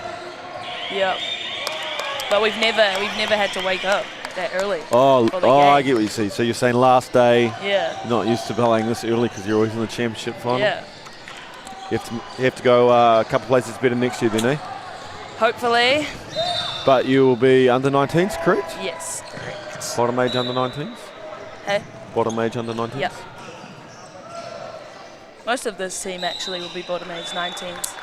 And that tournament is held on, is it Easter, Queen's birthday weekend? Canterbury won down that. in Christchurch, yep. Canterbury won that. See if they can get under 17s as well.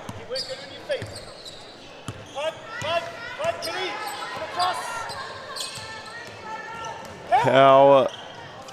Oh. Strong drive by Lani Albert Niha to her left hand. Draws the Hutt, and she'll get 2 free throws to look to increase their lead. Under 15s next week. How are your 2 Waikato teams shaping up? Honestly, I have no clue. I don't really watch under 15s anymore, but I do know you have a team in under 15s. Yes. How are you guys looking? We had an okay regional campaign, and we played really well against Hutt Valley 2 weeks ago in a warm-up game. We faced your Waikato boys, 8 a.m. first day. It's absolute stitch-up on the draw. Well, I don't know. Did they win their regionals? Do you know? Not sure, but they are the top seed of the pool, so if they didn't win, they would have got perhaps second. Good first game then. Yeah, the Waikato team beat my team last year in the final, unfortunately. I actually did see that. Yeah, we didn't play very well. Tough shot by Timmy.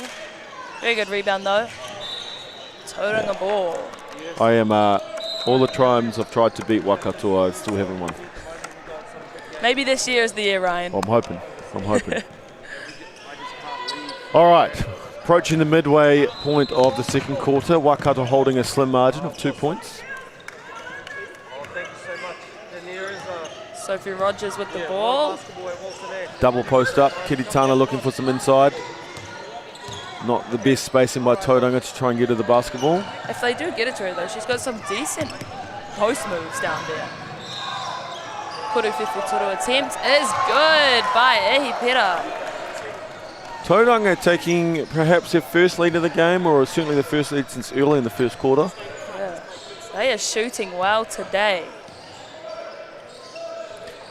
They have matched up at this tournament actually, Waikato and Tauranga. Waikato came away with a 30-point win, so... In pool play? Yeah, something like that. So Waikato would then be favourites on the 5-2 series throughout the year and the 30-point win. Yep. Sometimes the underdogs, you know, they're not expected to win. They can play with a bit more freedom. No, and we have lost to them, so, you know, it can go either way. Skip pass. Nice Tauranga asking drive. for a timeout if they score, which they should, and they do. Lani Albert Timeout to using her Tauranga. right hand.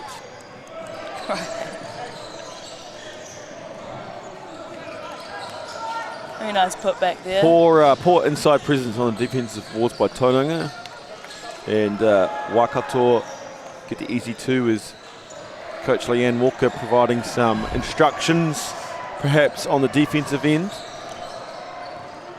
Anthony Corbin takes a seat and rallying the troops. Wonder what he's drawing up. Can we see it? No, it's cheating. All right. So the last couple of positions, Tauranga have looked to get the ball inside to Kiritana Patea, but the spacing hasn't been great. So if they can get some good spacing to allow these entry passes, Waikato may have to make some adjustments to stop the inside presence, and perhaps that's why Coach Mike Rogers took this time out to talk about the spacing of these entry passes. Waikato has great defense down on the inside, but they are allowing Tauranga to get away some threes, which may not be what they want.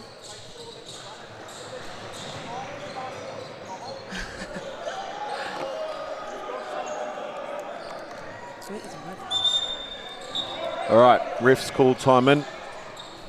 Now, one thing I've noticed last year in some national tournaments and then in this tournament, overseas when we were together away last year at the Under-17 World Cup, the refs were very strict on the length of timeouts and gave us warnings the first time we broke, didn't come in under a minute, and then would proceed to give technical fouls, which is something I would like to see implemented here in New Zealand. Yeah, I think it's good. It gives, it makes coaches think faster, Yeah. actually. It will speed up the game. Yeah. It will make coaches really very nice think block. about how they articulate their message in a shorter period of time. Easy shot missed there by Lani, but yes. Because quite often the refs just, yep, come on, let's go, and there's no real consequence. So coaches will take as long or as short as they'd like. UCLA screen to the post for Kiritana Patea. Step through. I wonder if that's what Mike just drew up for them. I did notice a UCLA be an early position in the first quarter. Good step through. Foul on the coming down by Teresa. Hands in the cookie jar. Sub for Waikato, Kate Galeen coming in. There's Kiritana Patea will attempt her first makafifi. It is good. Nothing but net.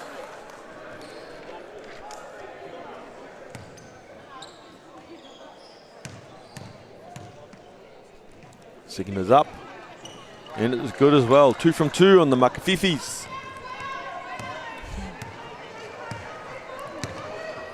Lani Albert controlling the point for Waikato. Strong drive, short. And the D-board snatched by Patea. Some good backcourt pressure here by Waikato. Tauranga pushing the ball though. Kitty at the top. Looks like Waikato may be in a bit of a no-catch on Sophie Rogers. She's struggled to have an impact on the game with some extended pressure in the passing lanes by Waikato as they force the 24-second shot clock violation. Good defense. Great defense, really.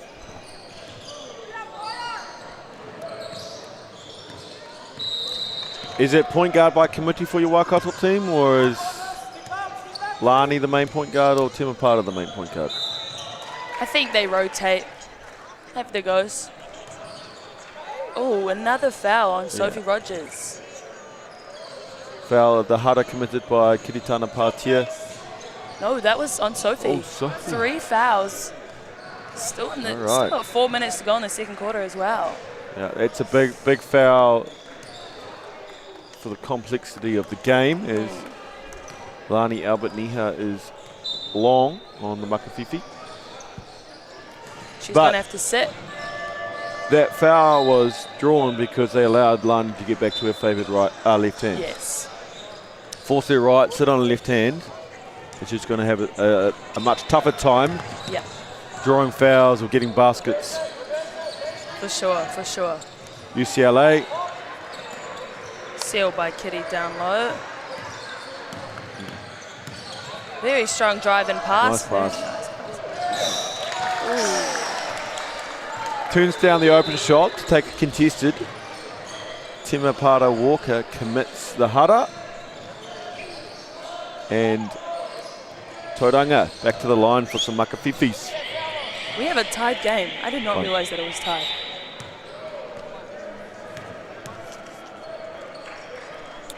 At the line we have Pare Biel, who is short on the first Makawhiwhi. The scoring has really dried up here in the second quarter. Yep. 22-17 first quarter scoreline. It is a defensive battle right now. Tauranga taking the lead again. Finally bringing it up the floor. Now, far side of the court, they got a lot of pressure on Timapara Walker. Perhaps they are in a no catch. Yep. As they give up the catch. Very fast down the middle there. Great finish. Walker turns the corner. Floater game is good.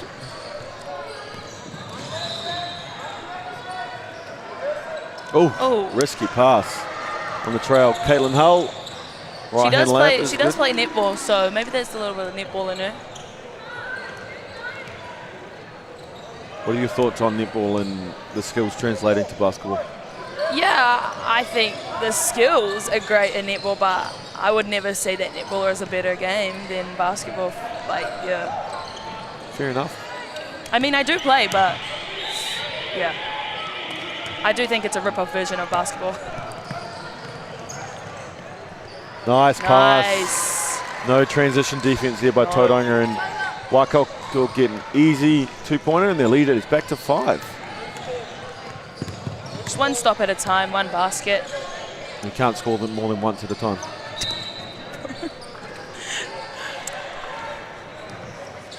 Kiritana forcing, no bailout by the refs. That's 3 stops in a row for the Waikato girls. Foul in the backcourt. Foul. And that should be shooting. 5th foul, still got 2 minutes. Back to the left hand. It's too much contact there by the Tauranga team, and Lani Albert to the line for some Makawhiwhis.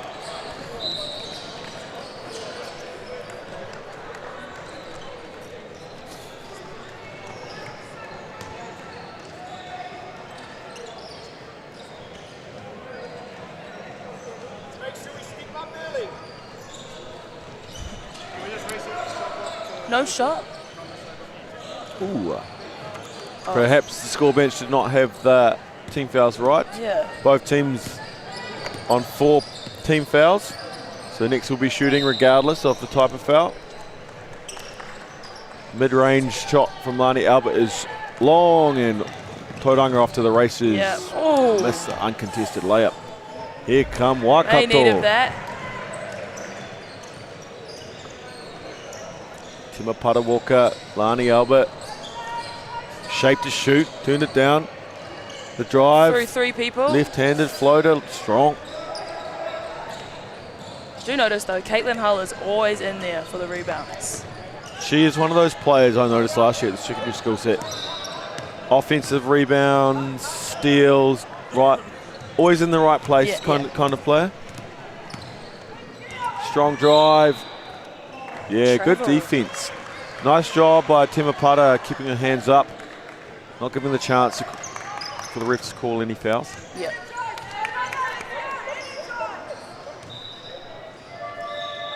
Two on Lani Albert. Flash, good flash.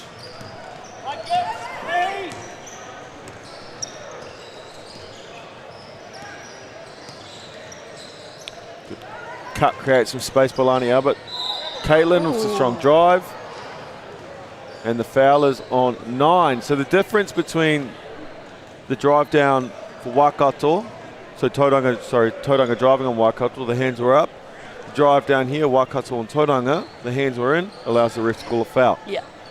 Bale's a player out too. I mean, that was a tough shot. Not sure if it was going in, but you give her the extra to it. Yeah. Caitlin Hull is short on the first makafifi.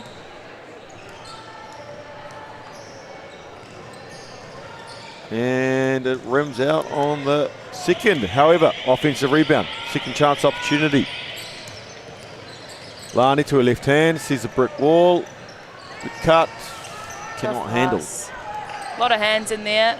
Maybe she should have kicked it out. Oh.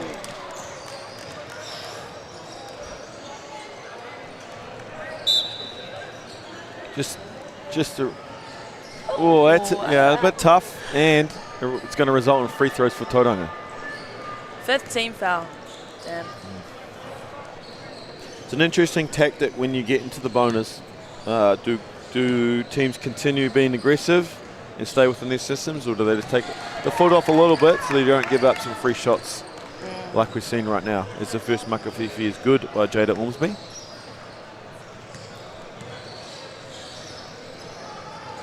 And it is long on the second.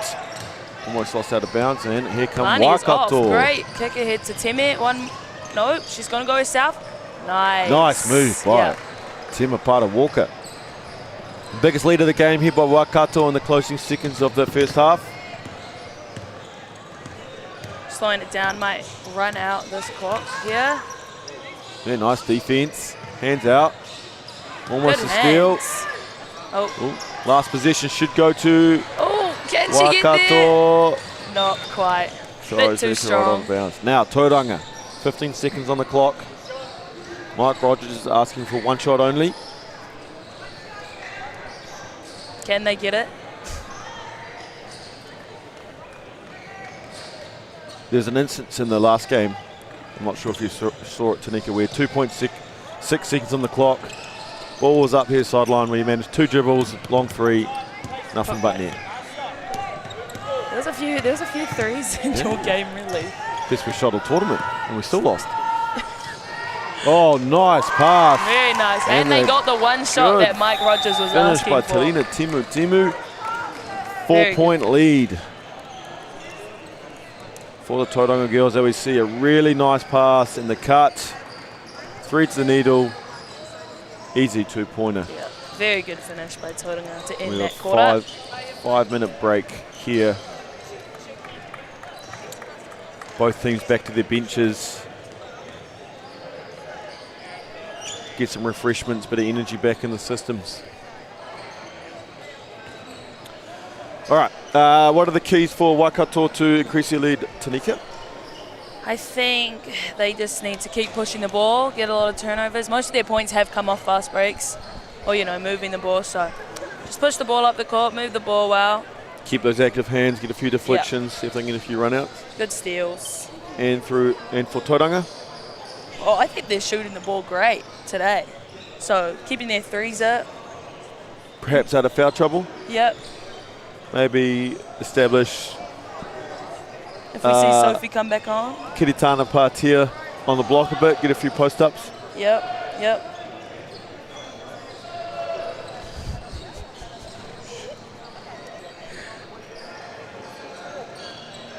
Okay, Ryan, who is your favorite team to win this whole thing? There's only 2 teams left. Yeah, okay, well, who do you think would win? I would really like to see the Taranaki girls and Coach Ella Jones get a national title, but if I was a betting man, which I am, I would put money on Canterbury if I had to. So my pick would be Canterbury. I think they've got a little bit more talent across the board. Yep, me too. I do think Canterbury are going to be the favourites, but, Taranaki could come out. They had a few easy games early in the tournament, and so they managed to spread their minutes out. And I mean, Canterbury was pretty close with us. Taranaki, kind of smashed Tauranga. Only in the fourth quarter. It was close until the fourth quarter. Kind of got them. And these 2 teams are close, so you never know. We'll see. I think, they've got a bit more guard depth on the Canterbury side with the sisters. Yep. And then a couple of the others, and then they've got Molly Morrow, who can go from probably a 2 guard down to the 4 guard. She shot some big threes against us last night. Yeah, looking at the stats, she was 50%, 8 rebounds, 5 assists. Kind of the one you really forget about, and you look at the stats and oh, she had quite a good game. Yeah, for sure.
The Tauranga girls walk out onto the court abusing the commentators as Waikato join them, and we're 30 seconds away from second half action in this rose gold medal match.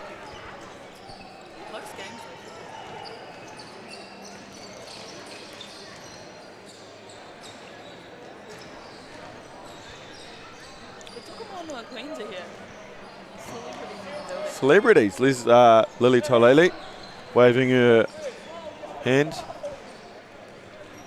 One of our teammates from last year, right, Tanika, in the Under-17 World Cup, where... What happened on that tour, Ryan? What happened? We came 12th in the world. We spent a month overseas where we qualified in the Asia Cup in Jordan and went straight to the World Cup in Hungary. Right. What? And we are both involved in the Junior Tour Friends program, right, Tanika, as we attempt to qualify for another World Cup, the 2025 Under-19 World Cup in the Czech Republic. That campaign begins in about 3 months' time as a Koro Fifi Toru is good by Amelia Davidson. If she makes it, is she allowed a second one? Because that would be a little bit unfair. Oh, I made it, now I can't shoot for the next 9 minutes and 35 seconds. But yes, our junior tour ferns will get named after this tournament. We'll go away to Papua New Guinea after the secondary school nationals and look to qualify for next year's Asia Cup.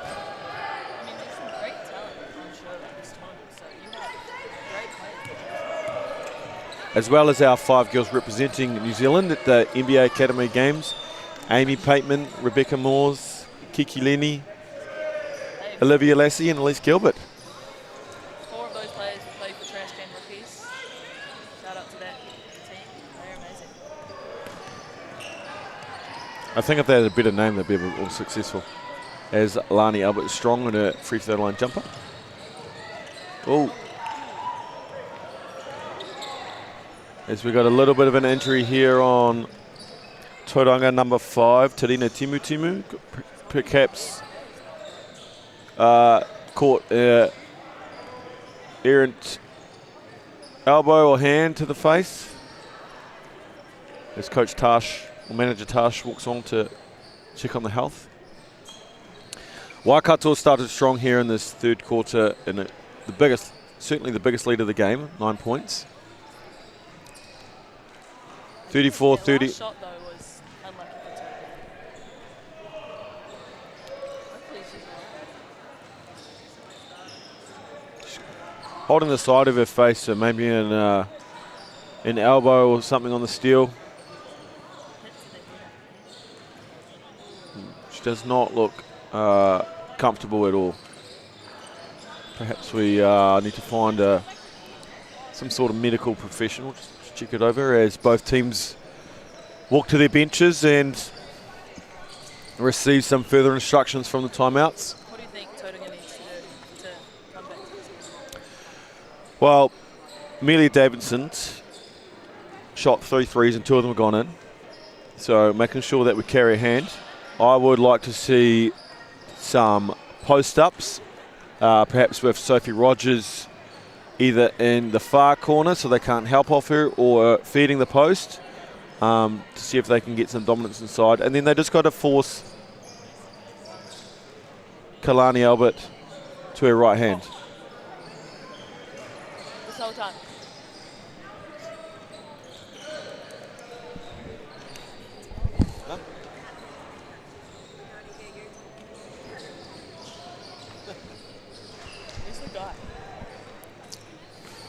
So apparently this whole time we've not been able to hear Tanika Ledger-Walker, but we will endeavour to get that fixed.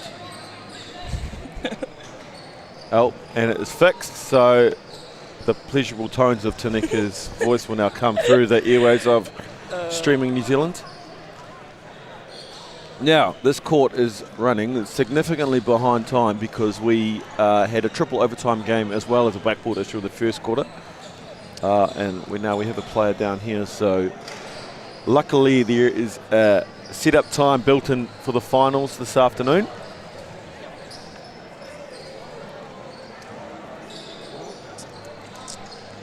And yeah, we're unsure about how long this hot up will take. All right, tournament team.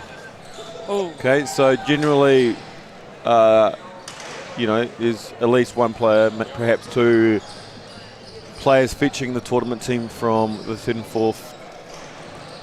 4th teams. Or who do you think deserves a spot in the tournament team from Tauranga? I think Sophie Rogers and Kiritiana Patia have had a great game from what I've seen. I don't know what they've looked like for the rest of the tournament, but those 2 definitely will be up there. I think I looked at the scoring numbers last night, and Sophie was averaging 18 points a game. Wow. Very good. And then for your Waikato ladies? Lani Albert Niha with her 32-piece yesterday. Definitely. I believe she was leading the tournament scoring, actually. She's leading? Yeah, I'm pretty sure she was leading, perhaps. From memory, don't hold me to this, but maybe about 24 points per game. Wow. Wow. No words. Yep, definitely her. Temepara Walker, maybe. Yeah, who do you think? I definitely think Sophie Rogers has a strong chance of making the tournament team, along with Kailani, both the leading scorers for the respective teams. Yep. Leading them to an eventual 3rd and 4th place at the result of this game. Looking forward to the final tonight. We've touched on it. All right, yeah, we're not sure how long this injury is going to take, so we will take a break and we'll come back to the coverage once the injury has been resolved.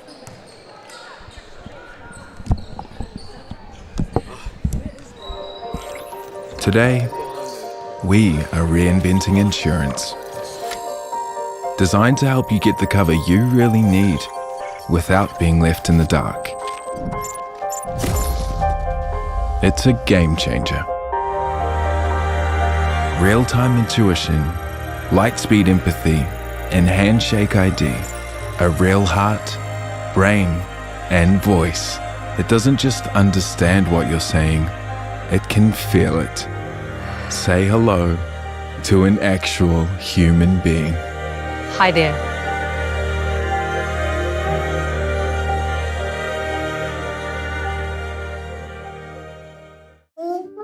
You want your tamariki to be a part of the community.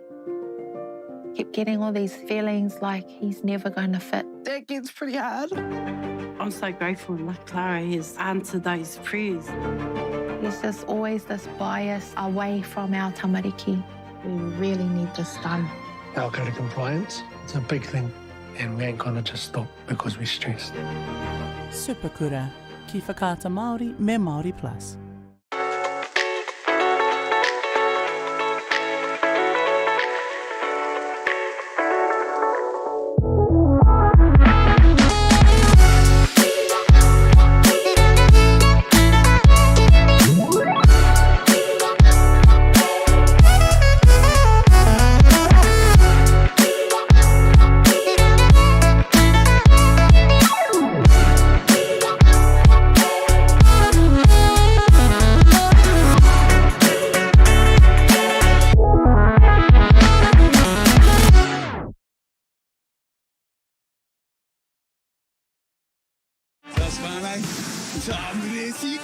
The bait is over. What I can almost guarantee is there's going to be some good fish here today. Tuna in every 2 days. I was pretty excited actually. Went from 0 to 100 real quick. For a real good time. All guns blazing. Oh. And my technique, it was me. Not. Get in the water, please. Wild 2 day. Ki whakaata Māori. Another day in paradise.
Welcome back to the Walter Nash Centre here in Hutt City as action is back underway with Waikato holding a 9-point lead.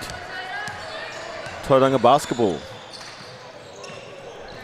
Sophie Rogers up top, surveying the options, side-to-side action from Tauranga. Yep.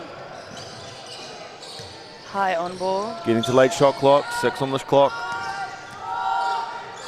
To chuck up a shot here. Some really good defense here out of the break by... Ooh, great rebound Waikato. by Keilani.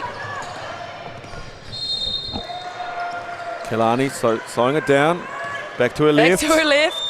And draws the foul. They had her on her right, but allowed to get back to her left. Yeah. Hutt is committed by 9. Like, as we see here, she is hard to stop when she's on her left hand. Yeah. Sit. I would sit on that right hand and make her go, on the left hand and make her go right. Yep. Now, she'll go to the line for 2 makawhiwhis. The Hutt was committed by Ihipera Nuku. Ooh, friendly roll. Kicked by Keilani Albert. Niha, and the lead is 10, 40-30. And that is good.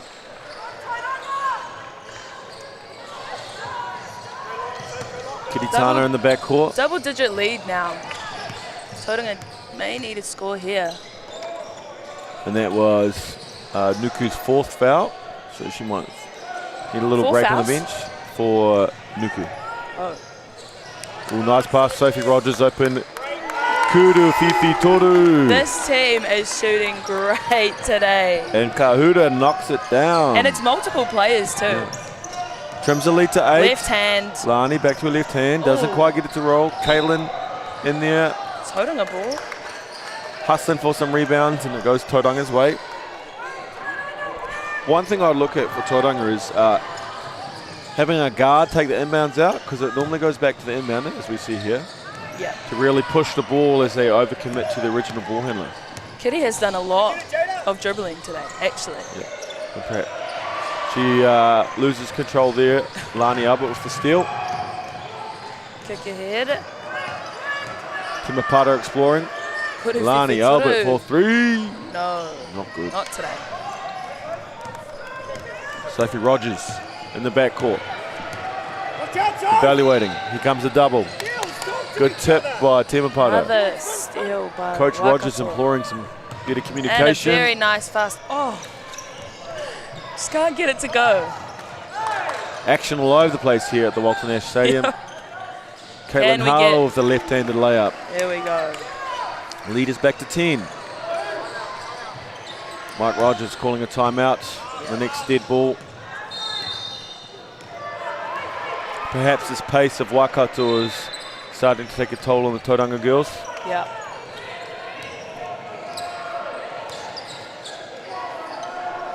Dead 4 basketball. seconds left. They need a shoot.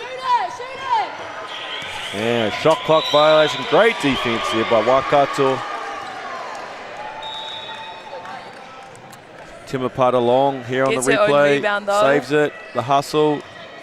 And then the dime into the left-handed layup. Good finish. Tauranga 6:27 to go in the third quarter. It's a 10-point lead to Waikato. Mike Rogers needs a timeout to talk to his troops. Tauranga just looked a little bit flustered. Yeah, they're getting sped up a bit. Perhaps the fatigue is coming into Yep. play. We've talked about it being the day 4, game 7. I would look at having a guard inbounded, perhaps even Sophie Rogers inbounding it. Get it back. They send 2 to the basketball, and then she can get downhill, attack early. Yeah. Agreed.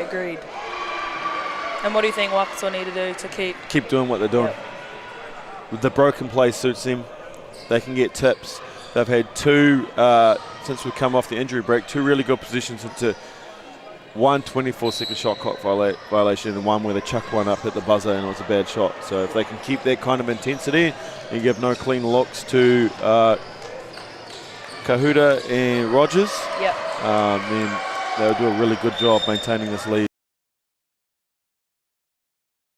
going after every ball. So as we come out of the timeout, hopefully Tauranga have drawn tank up and they can get back in this game. Waikato ball to start. We got told during the injury break that Amelia Davidson was allowed a second free from the quarter.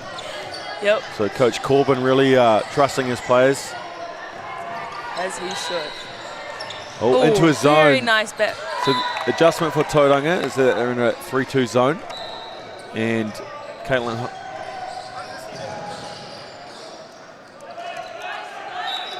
out of bounds off Tauranga, but they're sitting in the zone. Oh, they've gone man here on the baseline position. Gets another rebound, yeah. And it falls into Hull's hands. Right time, right place. Subs in for Tauranga, number 8. And Lani Albert dribbles around 4 Tauranga defenders to her left hand.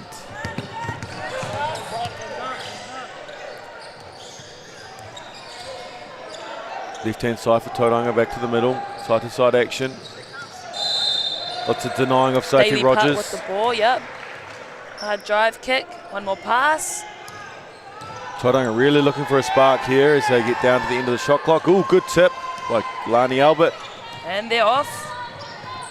Can she? Oh. Charging call. Where are her feet? Sophie Rogers takes the contact. She doesn't look happy.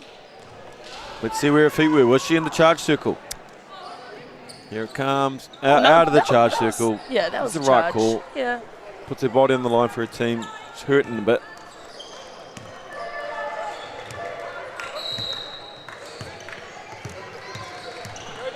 Jada Ormsby at the top with the ball. Staggers here. Oh, kills the first one. Pinned down second. Wide open. Caught a Fifi Toro attempt. And it's good. Nice little set coming out there. They can shoot. They have been shooting very well today. 9-point lead. Yep. A few more of those though. That's only 3 more. Nice pass. Oh, Back to very the left hand. tough finish. And 1. Tauranga committing wow. the mucker. Nice little back screen curl. Just Pass her behind player. the defender's head. That's what happens when you're a defender and you turn your head and you don't look at the basketball. Very tough outer body Goes finish as straight, well. Straight past your head.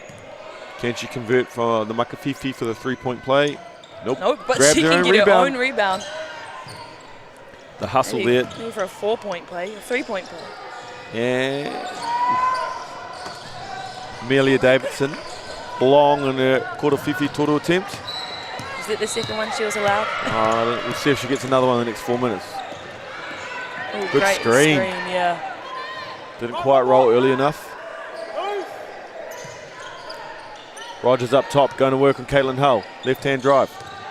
Nice. Little road runner. Ooh, Lanai a bit too strong on the layup. Bit Caitlin too fast, Hull. can't finish. I would love Another to, rebound. if we were starting this game, I'd love to see Caitlin's offensive rebound numbers. She'd be Yep. up there. Mid-range from Temepara Walker is strong. Out of bounds, Tauranga basketball. As we see Kiri Tiana coming back into the game.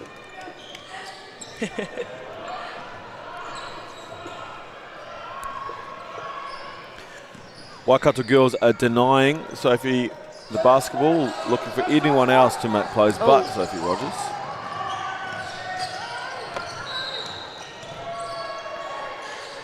Kiritana, right-hand wing. Ooh, very nice steal by Temepara and Ni- kick. Nice timing of that steal.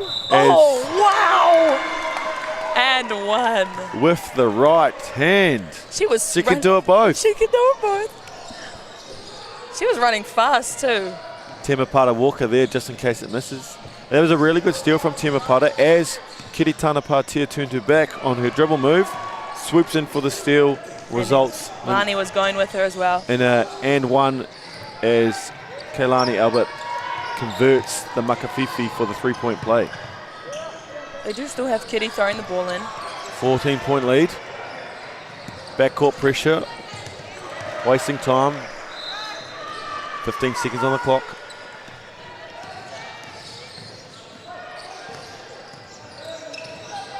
Oh, Up and under. not quite. Oh, Gets it back though. fortunate there by the Tauranga girls.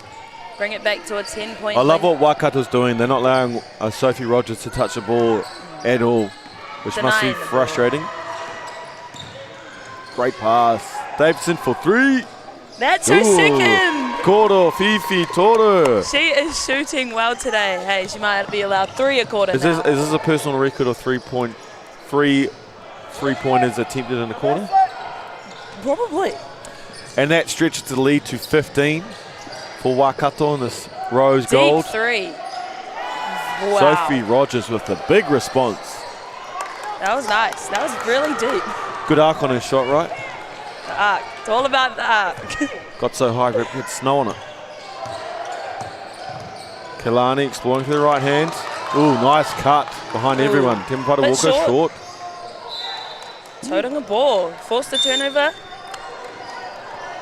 Some subs here. If you're a Tauranga here, you probably want to try and get this lead to about 8. If you could get it to 8 by the quarter break, you'd be happy. Yep.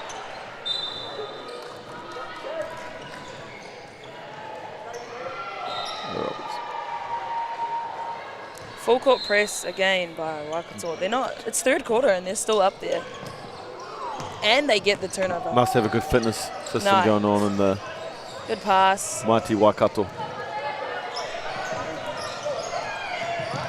Can they get another steal? Tip basketball. bail them out. Hara committed by number 33 of Waikato, Kate Gallion. Now they were about to take a 8-second shot clock violation. If they kept their hands out, they probably would have forced a turnover. Instead, Foul. Tauranga get a new shot clock, looking to get this to a 10-point game, perhaps even 9. Side-to-side action, pin down. We do see Sophie being denied, but she's got it here. Willing passer. Turns the corner. Oh. She is hit the ground very Really hard. tough shot there, but Yep. Caitlin Hutt committing the Hutter. As Shadeen McDonald hits the ground Still on the ground. rather hard. Hopefully she is okay. Yeah. Tash running on. Manager Tash goes to check on the health of Shadeen. Hopefully she's all right. Health being a major part in these tournaments, right? Yeah. It's a lot of load on the leagues over a 4-day period. Sometimes the best ability is availability, staying healthy, all that kind of good stuff.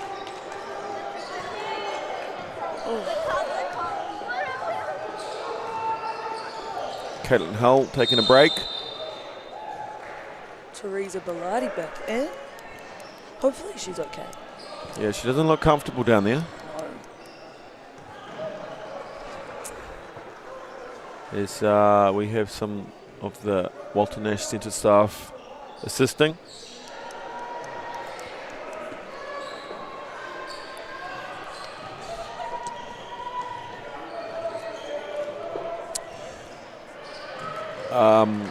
All right, it is 53-41 here at the Walter Nash Centre, and we will take a short break as we tend to this injured player.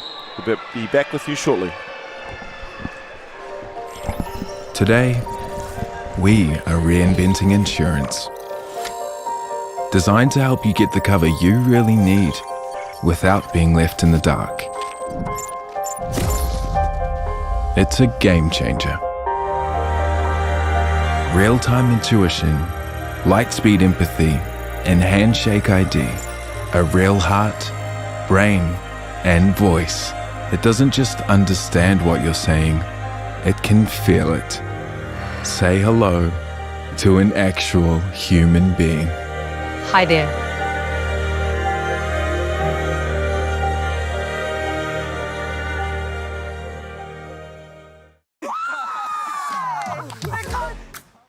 Not for the faint-hearted. You were here on all fronts. Or the Hakanati.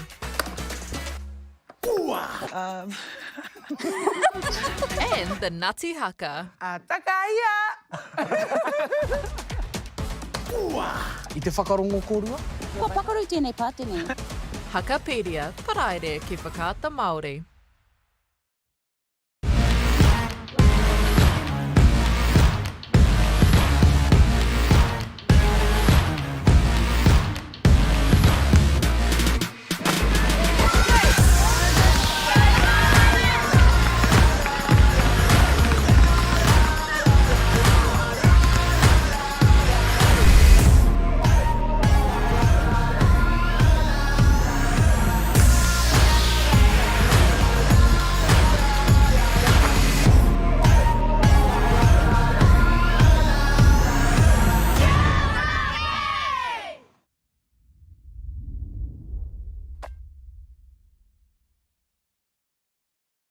We had to make sure from the beginning, yep, this is what we're going to do and we're going to go all in.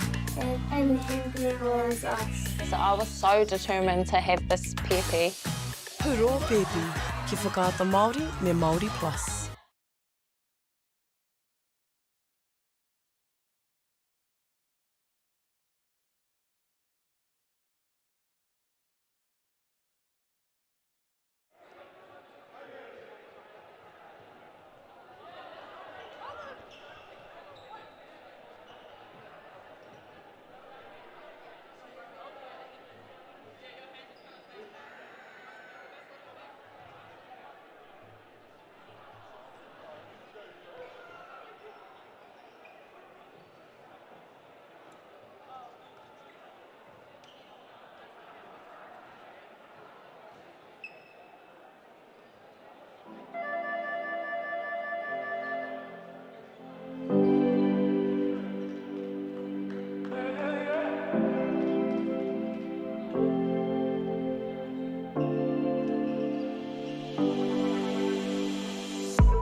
All right, welcome back to the Walter Nash Centre as Kiritana Pātea makes the first makawhiwhi for the injured player for the Tauranga team.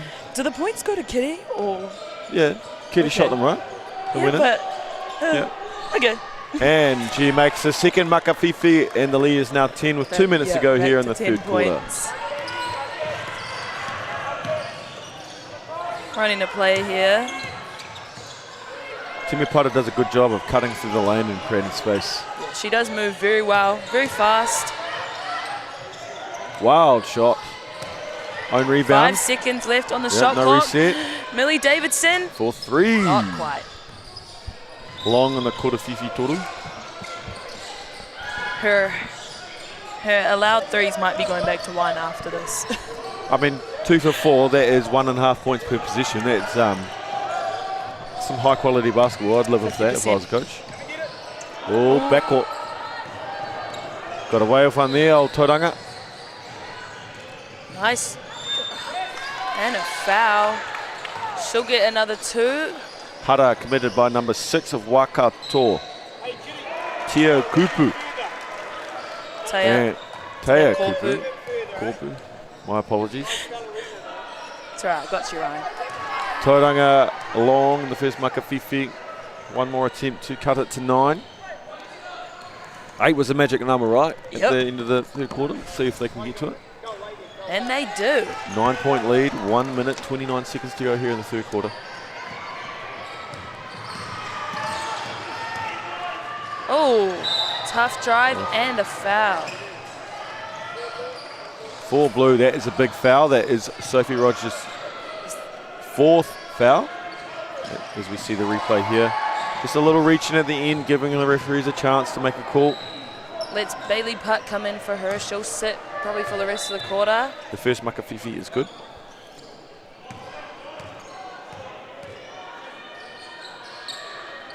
And the second one is good too. 11-point lead, 1 minute 21. Ooh. It's a tough pass. Long closeout. Kuruwhiwhi Toro attempt by Jada, not good. Short. Timipata Timmy with the rebound. Will she go herself? Nope. Nice pass. Nice ball movement here by the Waikato girls. Davidson for 3. Is good. The cook Kuruwhiwhi Toro is good by Millie Davidson. That is 3 for 5 in the quarter. Yeah. 4 of 6 She's or 4 over of her 7 in the game. limit, but we can live with it.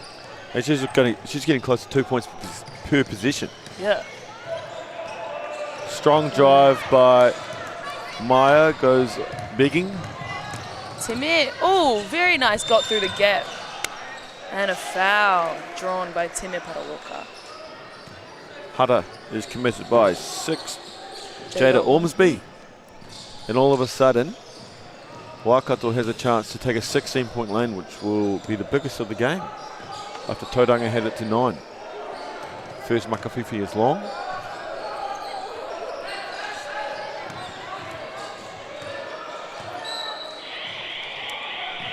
And the second makawhiwhi is good. 15-point lead, 20 seconds to go in the third quarter. Hopefully Tauranga can get a score here. Bring the lead down. Only a 2-second shot clock to game clock differential. Ooh, nice pass. And a great finish by Ihi. When Tauranga have run their offense, they've got really good looks. They just haven't been able to get to it probably as much as Coach Rogers would like. Tough shot. And that brings us to the end of the third quarter. 59 to Waikato, 46 Tauranga. All right, 13-point deficit for Tauranga. 10 minutes is plenty of time in basketball, but they are in a bit of foul trouble with a short bench due to injuries. Yep. So they're going to have to play diligently. What else do we need to see from Tauranga to really give themselves a chance at competing for this game? Well, I think Sophie's coming back in now. She's sitting there on the bench, so hopefully she doesn't get her fifth. I mean, if she starts shooting like she can, they have a chance. I would like to see them stay in their little stagger action. They have the ability to kill the first stagger and then pin down the second. Yeah, we saw that last play. Very nice pass into the... Or use both staggers and then pin down for the first screener. So whether it's Sophie passing or being a decoy, perhaps they can continue to get quality looks. Yeah. And get this lead into single digits and then really push for it towards the end. Tauranga have 2 timeouts to use here in the fourth quarter, and Coach Corbin has all 3.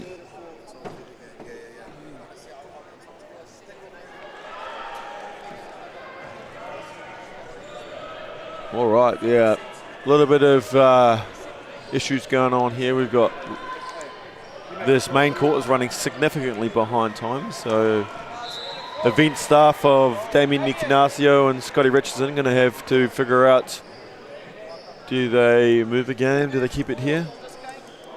Yeah. Through no fault of anyone's. Well, the first game, the backboard had an issue and then it went triple overtime. Yep.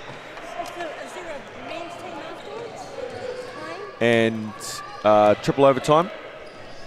And then here in this game we received, unfortunately, a couple of injuries which have delayed proceedings.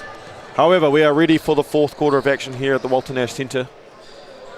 Here, the Aon U17 National Championships, hosted by Hutt Valley and Capital Basketball.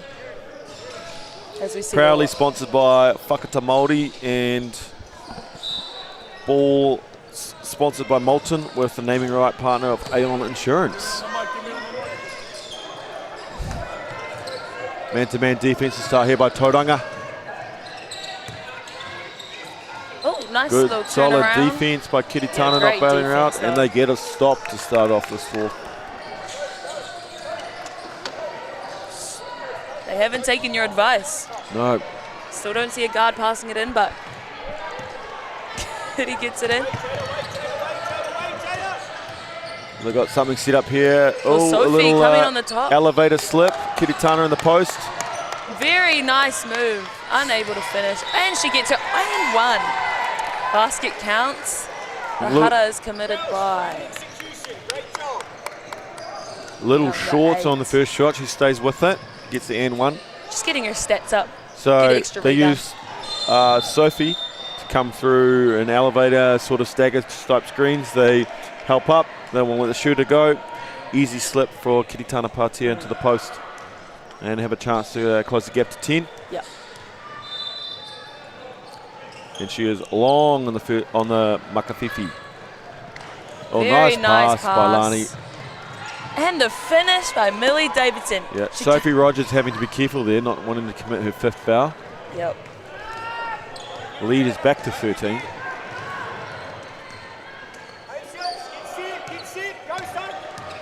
Sophie's going off some screens. Gets the ball down low. Wing ball screen. Reject the screen. To the left. Ooh, nice pass. Not quite able to get it. Interior passes, bounce passes. Interior passes, bounce passes. If you watched any of the Manawatu boys throughout this tournament, we did not do a good job of that. The one sitting behind us. All of the whole team. Interior passes. Who's their coach, I wonder? Falls on the head coach, I think. Nice passing here by Waikato. A wide open. Not quite. Ooh, Caitlin Hull in the right area, but good tip by Maya. Yeah, couldn't quite hold on to it. There's a lot of movement down here by Tauranga. Can they convert it into a quality look? Good pass. One more. Sophie Rogers. Nice. Kick to Kitty. Turns down a good shot for a great shot. Bit short. Kurufifi Toro. Short. Get a reset though. Oh. Birthday boy to the left of me, Lucas Mildenhall. Did not set it to 14 on the offensive rebound, which causes another stoppage in play. Happy birthday to him. Shout out to Lucas Mildenhall, fouled out on his birthday. In a triple overtime thriller. And they Manawatu boys didn't quite get the bag either. versus Wellington, where the 5th and 6th playoff. There's always next year running. 9 seconds on the clock. Looking for the post up. Kitty's down there. She's. Oh. And a turnover by Tauranga. Pass too strong. Nice pass by Lani Albert. Inside, outside. Lani up top, going to her left. Exploring. Davidson for another 3. The 1st and the 4th. It's okay. It's okay. Quite. It's allowed. Tauranga gets a stop. Still 13 points. Still plenty of time.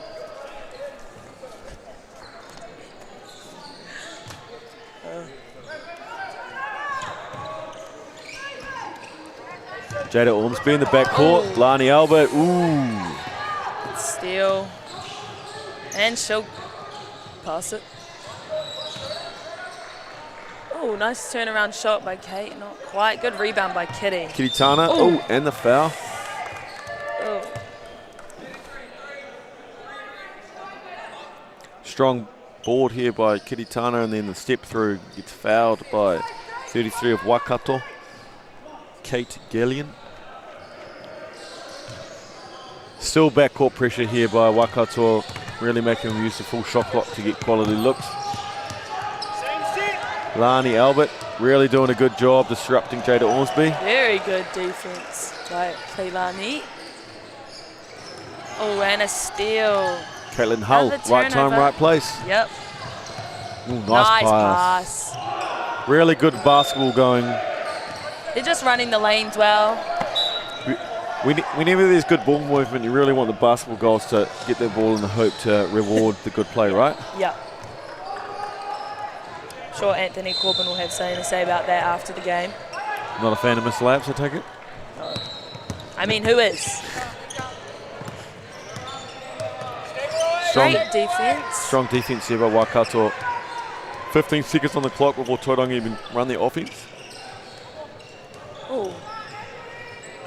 Good pass. Nice pass. And here we go. Open 3 for the best shooter in the gym is short. Kurufifi Toru. Best shooter on Tauranga's team.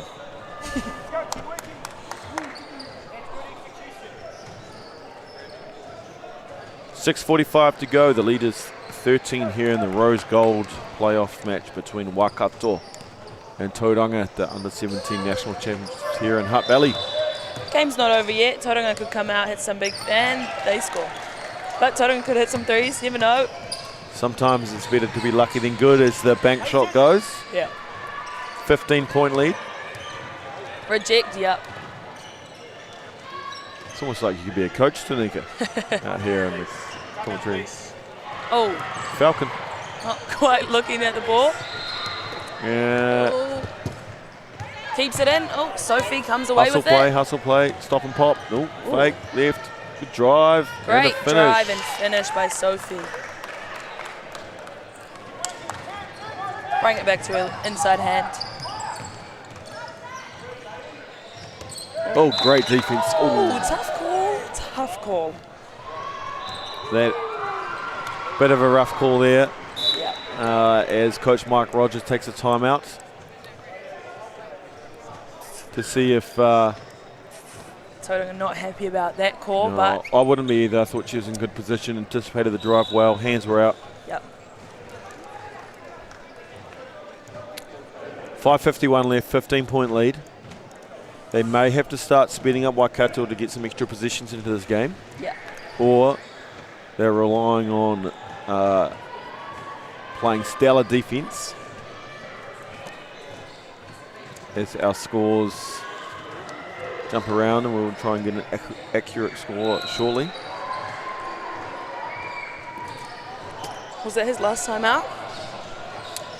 Coach Rogers will have one more timeout at the completion of this one, while Coach Corbin has not used a single timeout, and the correct score is 63-50, so it's a 13-point lead. 5 minutes 51 to go here in the Rose Gold playoff match. Some action going on the other courts. We have Rotorua playing Counties Monaco. Rotorua 3-point lead. And on the far court we have Wellington playing Otago, which I believe is a 5th and 6th playoff. 5th and 6th for girls. On the girls' side. Yep. And it looks like Wellington Wellington just with be a ahead with 4-point lead. Yeah.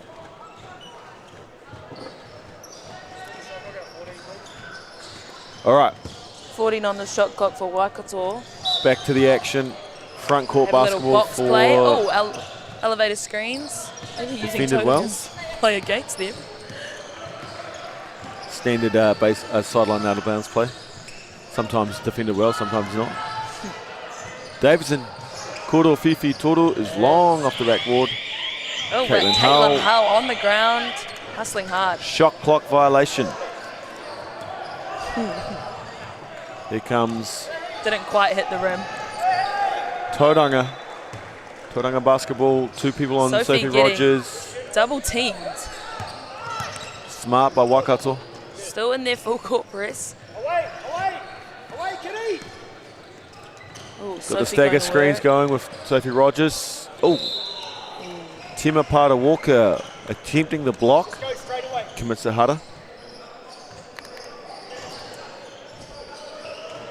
Sophie Rogers will go to the line for two Makawhifis. Your St. Peter's team, Tanika.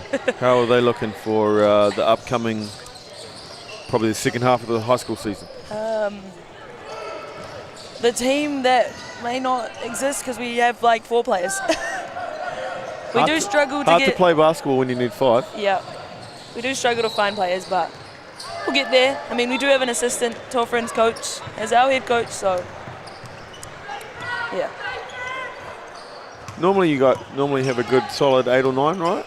Just lost a few players. Yeah. Yeah. Another bank shot by Waikato. Push the lead out to 15 here in the 4th with 5 minutes to go.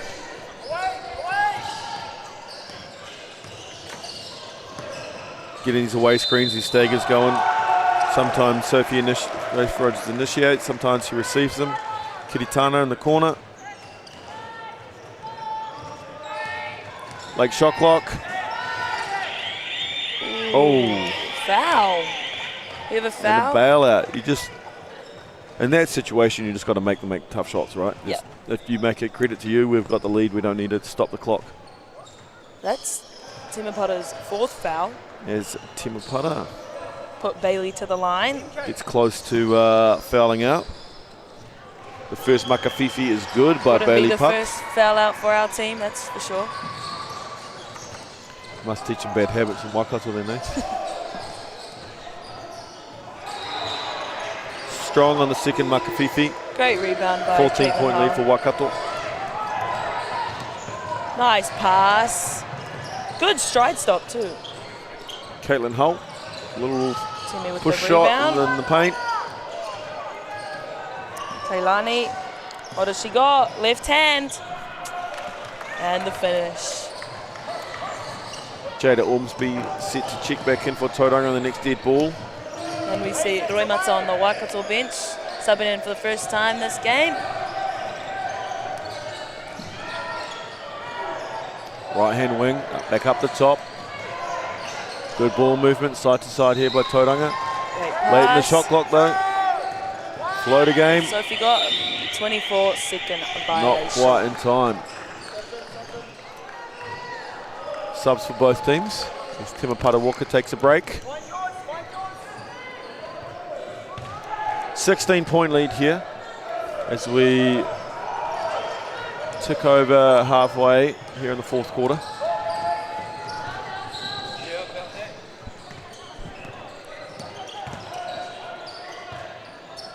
UCLA screen, middle ball screen. It's nice action here by Waikato. Oh, Lani, tough left hand finish. It's almost like she's left-handed. Oh. Nice little in and out here after the screen. Hesitation. Her ability to finish around the rim is crazy. And she earns a trip to the Makafifi to see if she can add to her personal tally as well as her team tally. I'd be interested to see how many points she has actually. And it's good. If she's not got 30 by the end of this game, she's going to have pretty close to 30. Jada Ormsby on the ball, kick ahead, nice pass. And a cut. Great finish by Good Bailey. response by Tauranga. Yeah.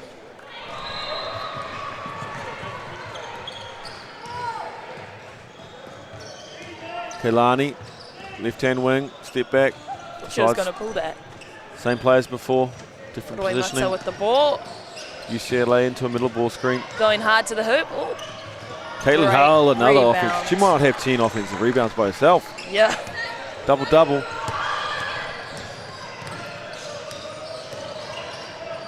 Oh, great hands. That is Can Roy Mata get her first points? some great timing. Not quite. Some great timing and some really good strength shown by Kailani out there. Yeah. Subs in for Tauranga.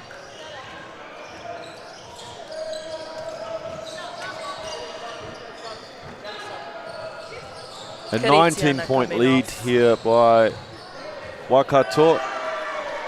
Maybe game, but If won't count them out yet. Tauranga want a chance to win, they're going to have to really speed up this game because it's a multiple position game that they're slowly running out of time. Yeah.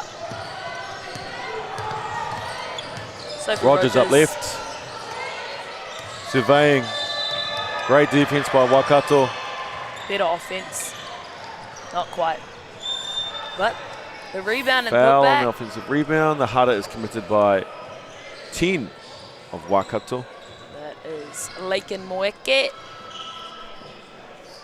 which sends Nuku to the line for two Makafifis. First one is strong.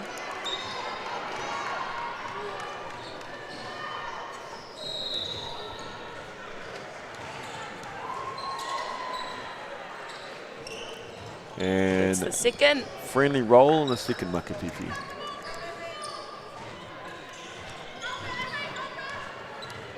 Kailani with the ball. Ooh. Right hand. Left. Aggressive defense by Tauranga. Getting late, 10 seconds to go on the shot clock. Caitlin Hull, nice pass, right pass. Toru Fifitoru for Roy Mata. Short, follows her own shot for offensive rebound. Oh, Kailani with the... Yeah. Reset there, Mr. Birthday Boy. Second mistake. He's fading. He's fading here. Leanne Walker coming to the bench. So we're going to get 9 seconds on the shot clock. Waikato ball sideline out of bounds.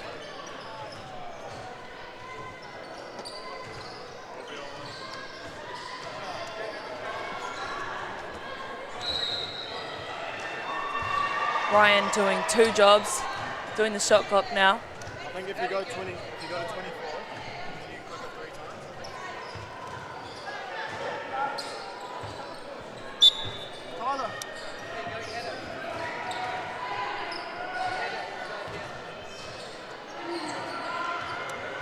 Sorry, some technical issues with the shot clock here. Ryan's trying to sort it out. Can't Unsuccessfully. quite do it.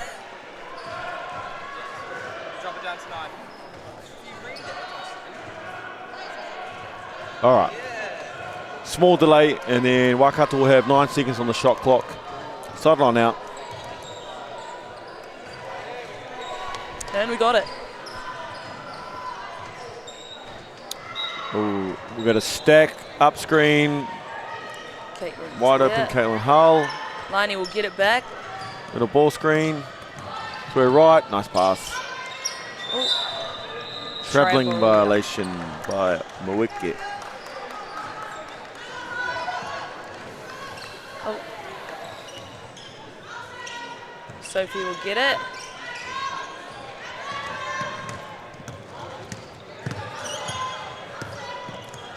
Still really solid defence in the backcourt, slowing Tauranga down, giving them no chances of life here late in the game. Ooh, can't quite get it. Very nice rebound and put back by number 8 from Tauranga. Hiti Holder will get a chance for and 1. First trip to the Makafifi.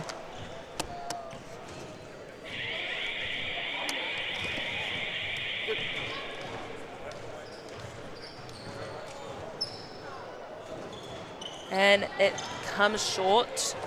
Alani up with the rebound.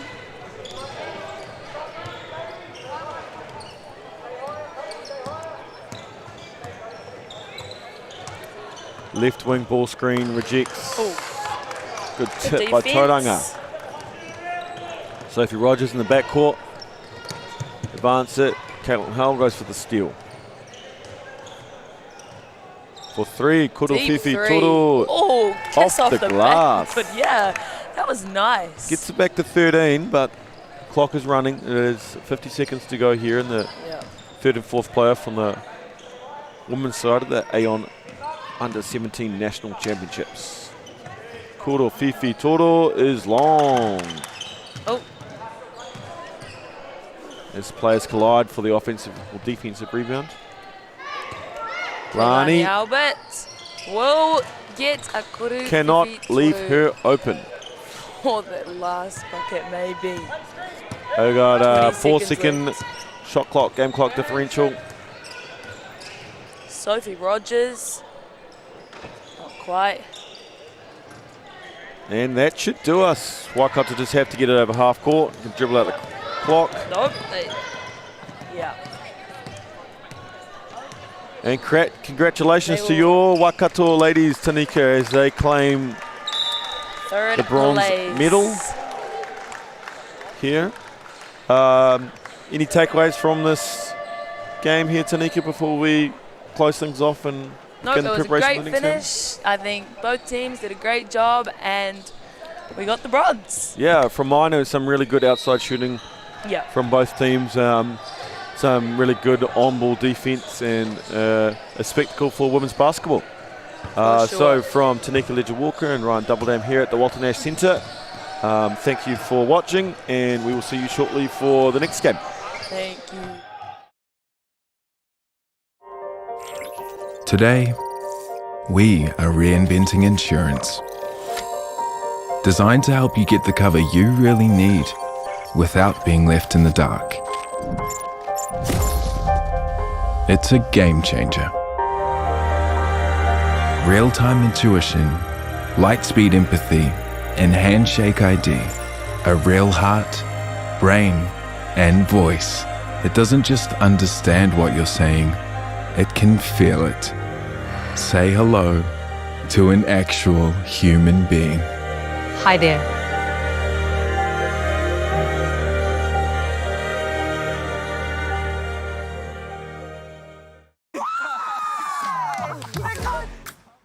Not for the faint-hearted.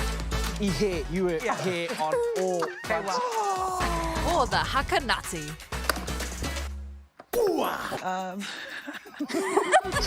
And the nati haka. Takaya! I te whakarongo kōrua? Kua pakaru tēnei pātene.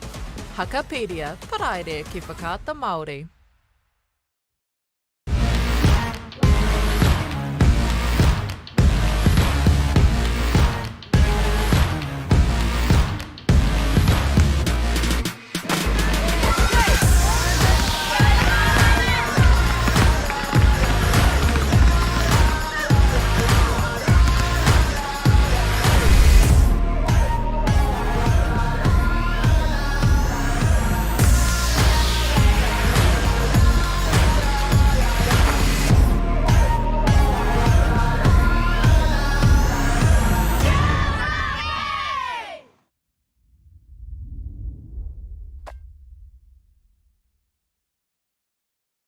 We had to make sure from the beginning, yep, this is what we're going to do and we're going to go all in.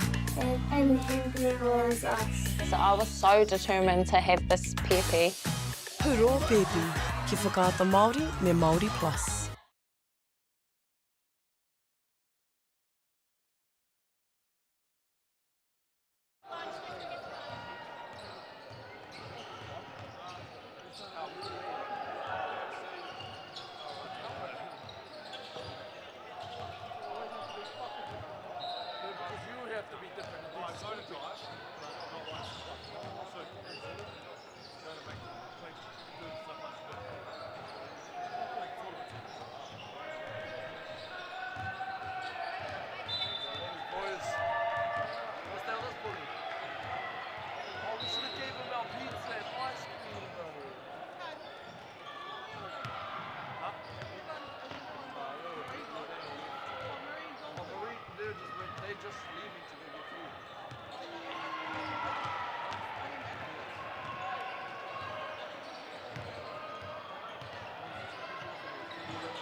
Today, we are reinventing insurance. Designed to help you get the cover you really need without being left in the dark. It's a game changer. Real-time intuition, light-speed empathy, and handshake ID. A real heart, brain, and voice. It doesn't just understand what you're saying, it can feel it. Say hello to an actual human being. Hi there.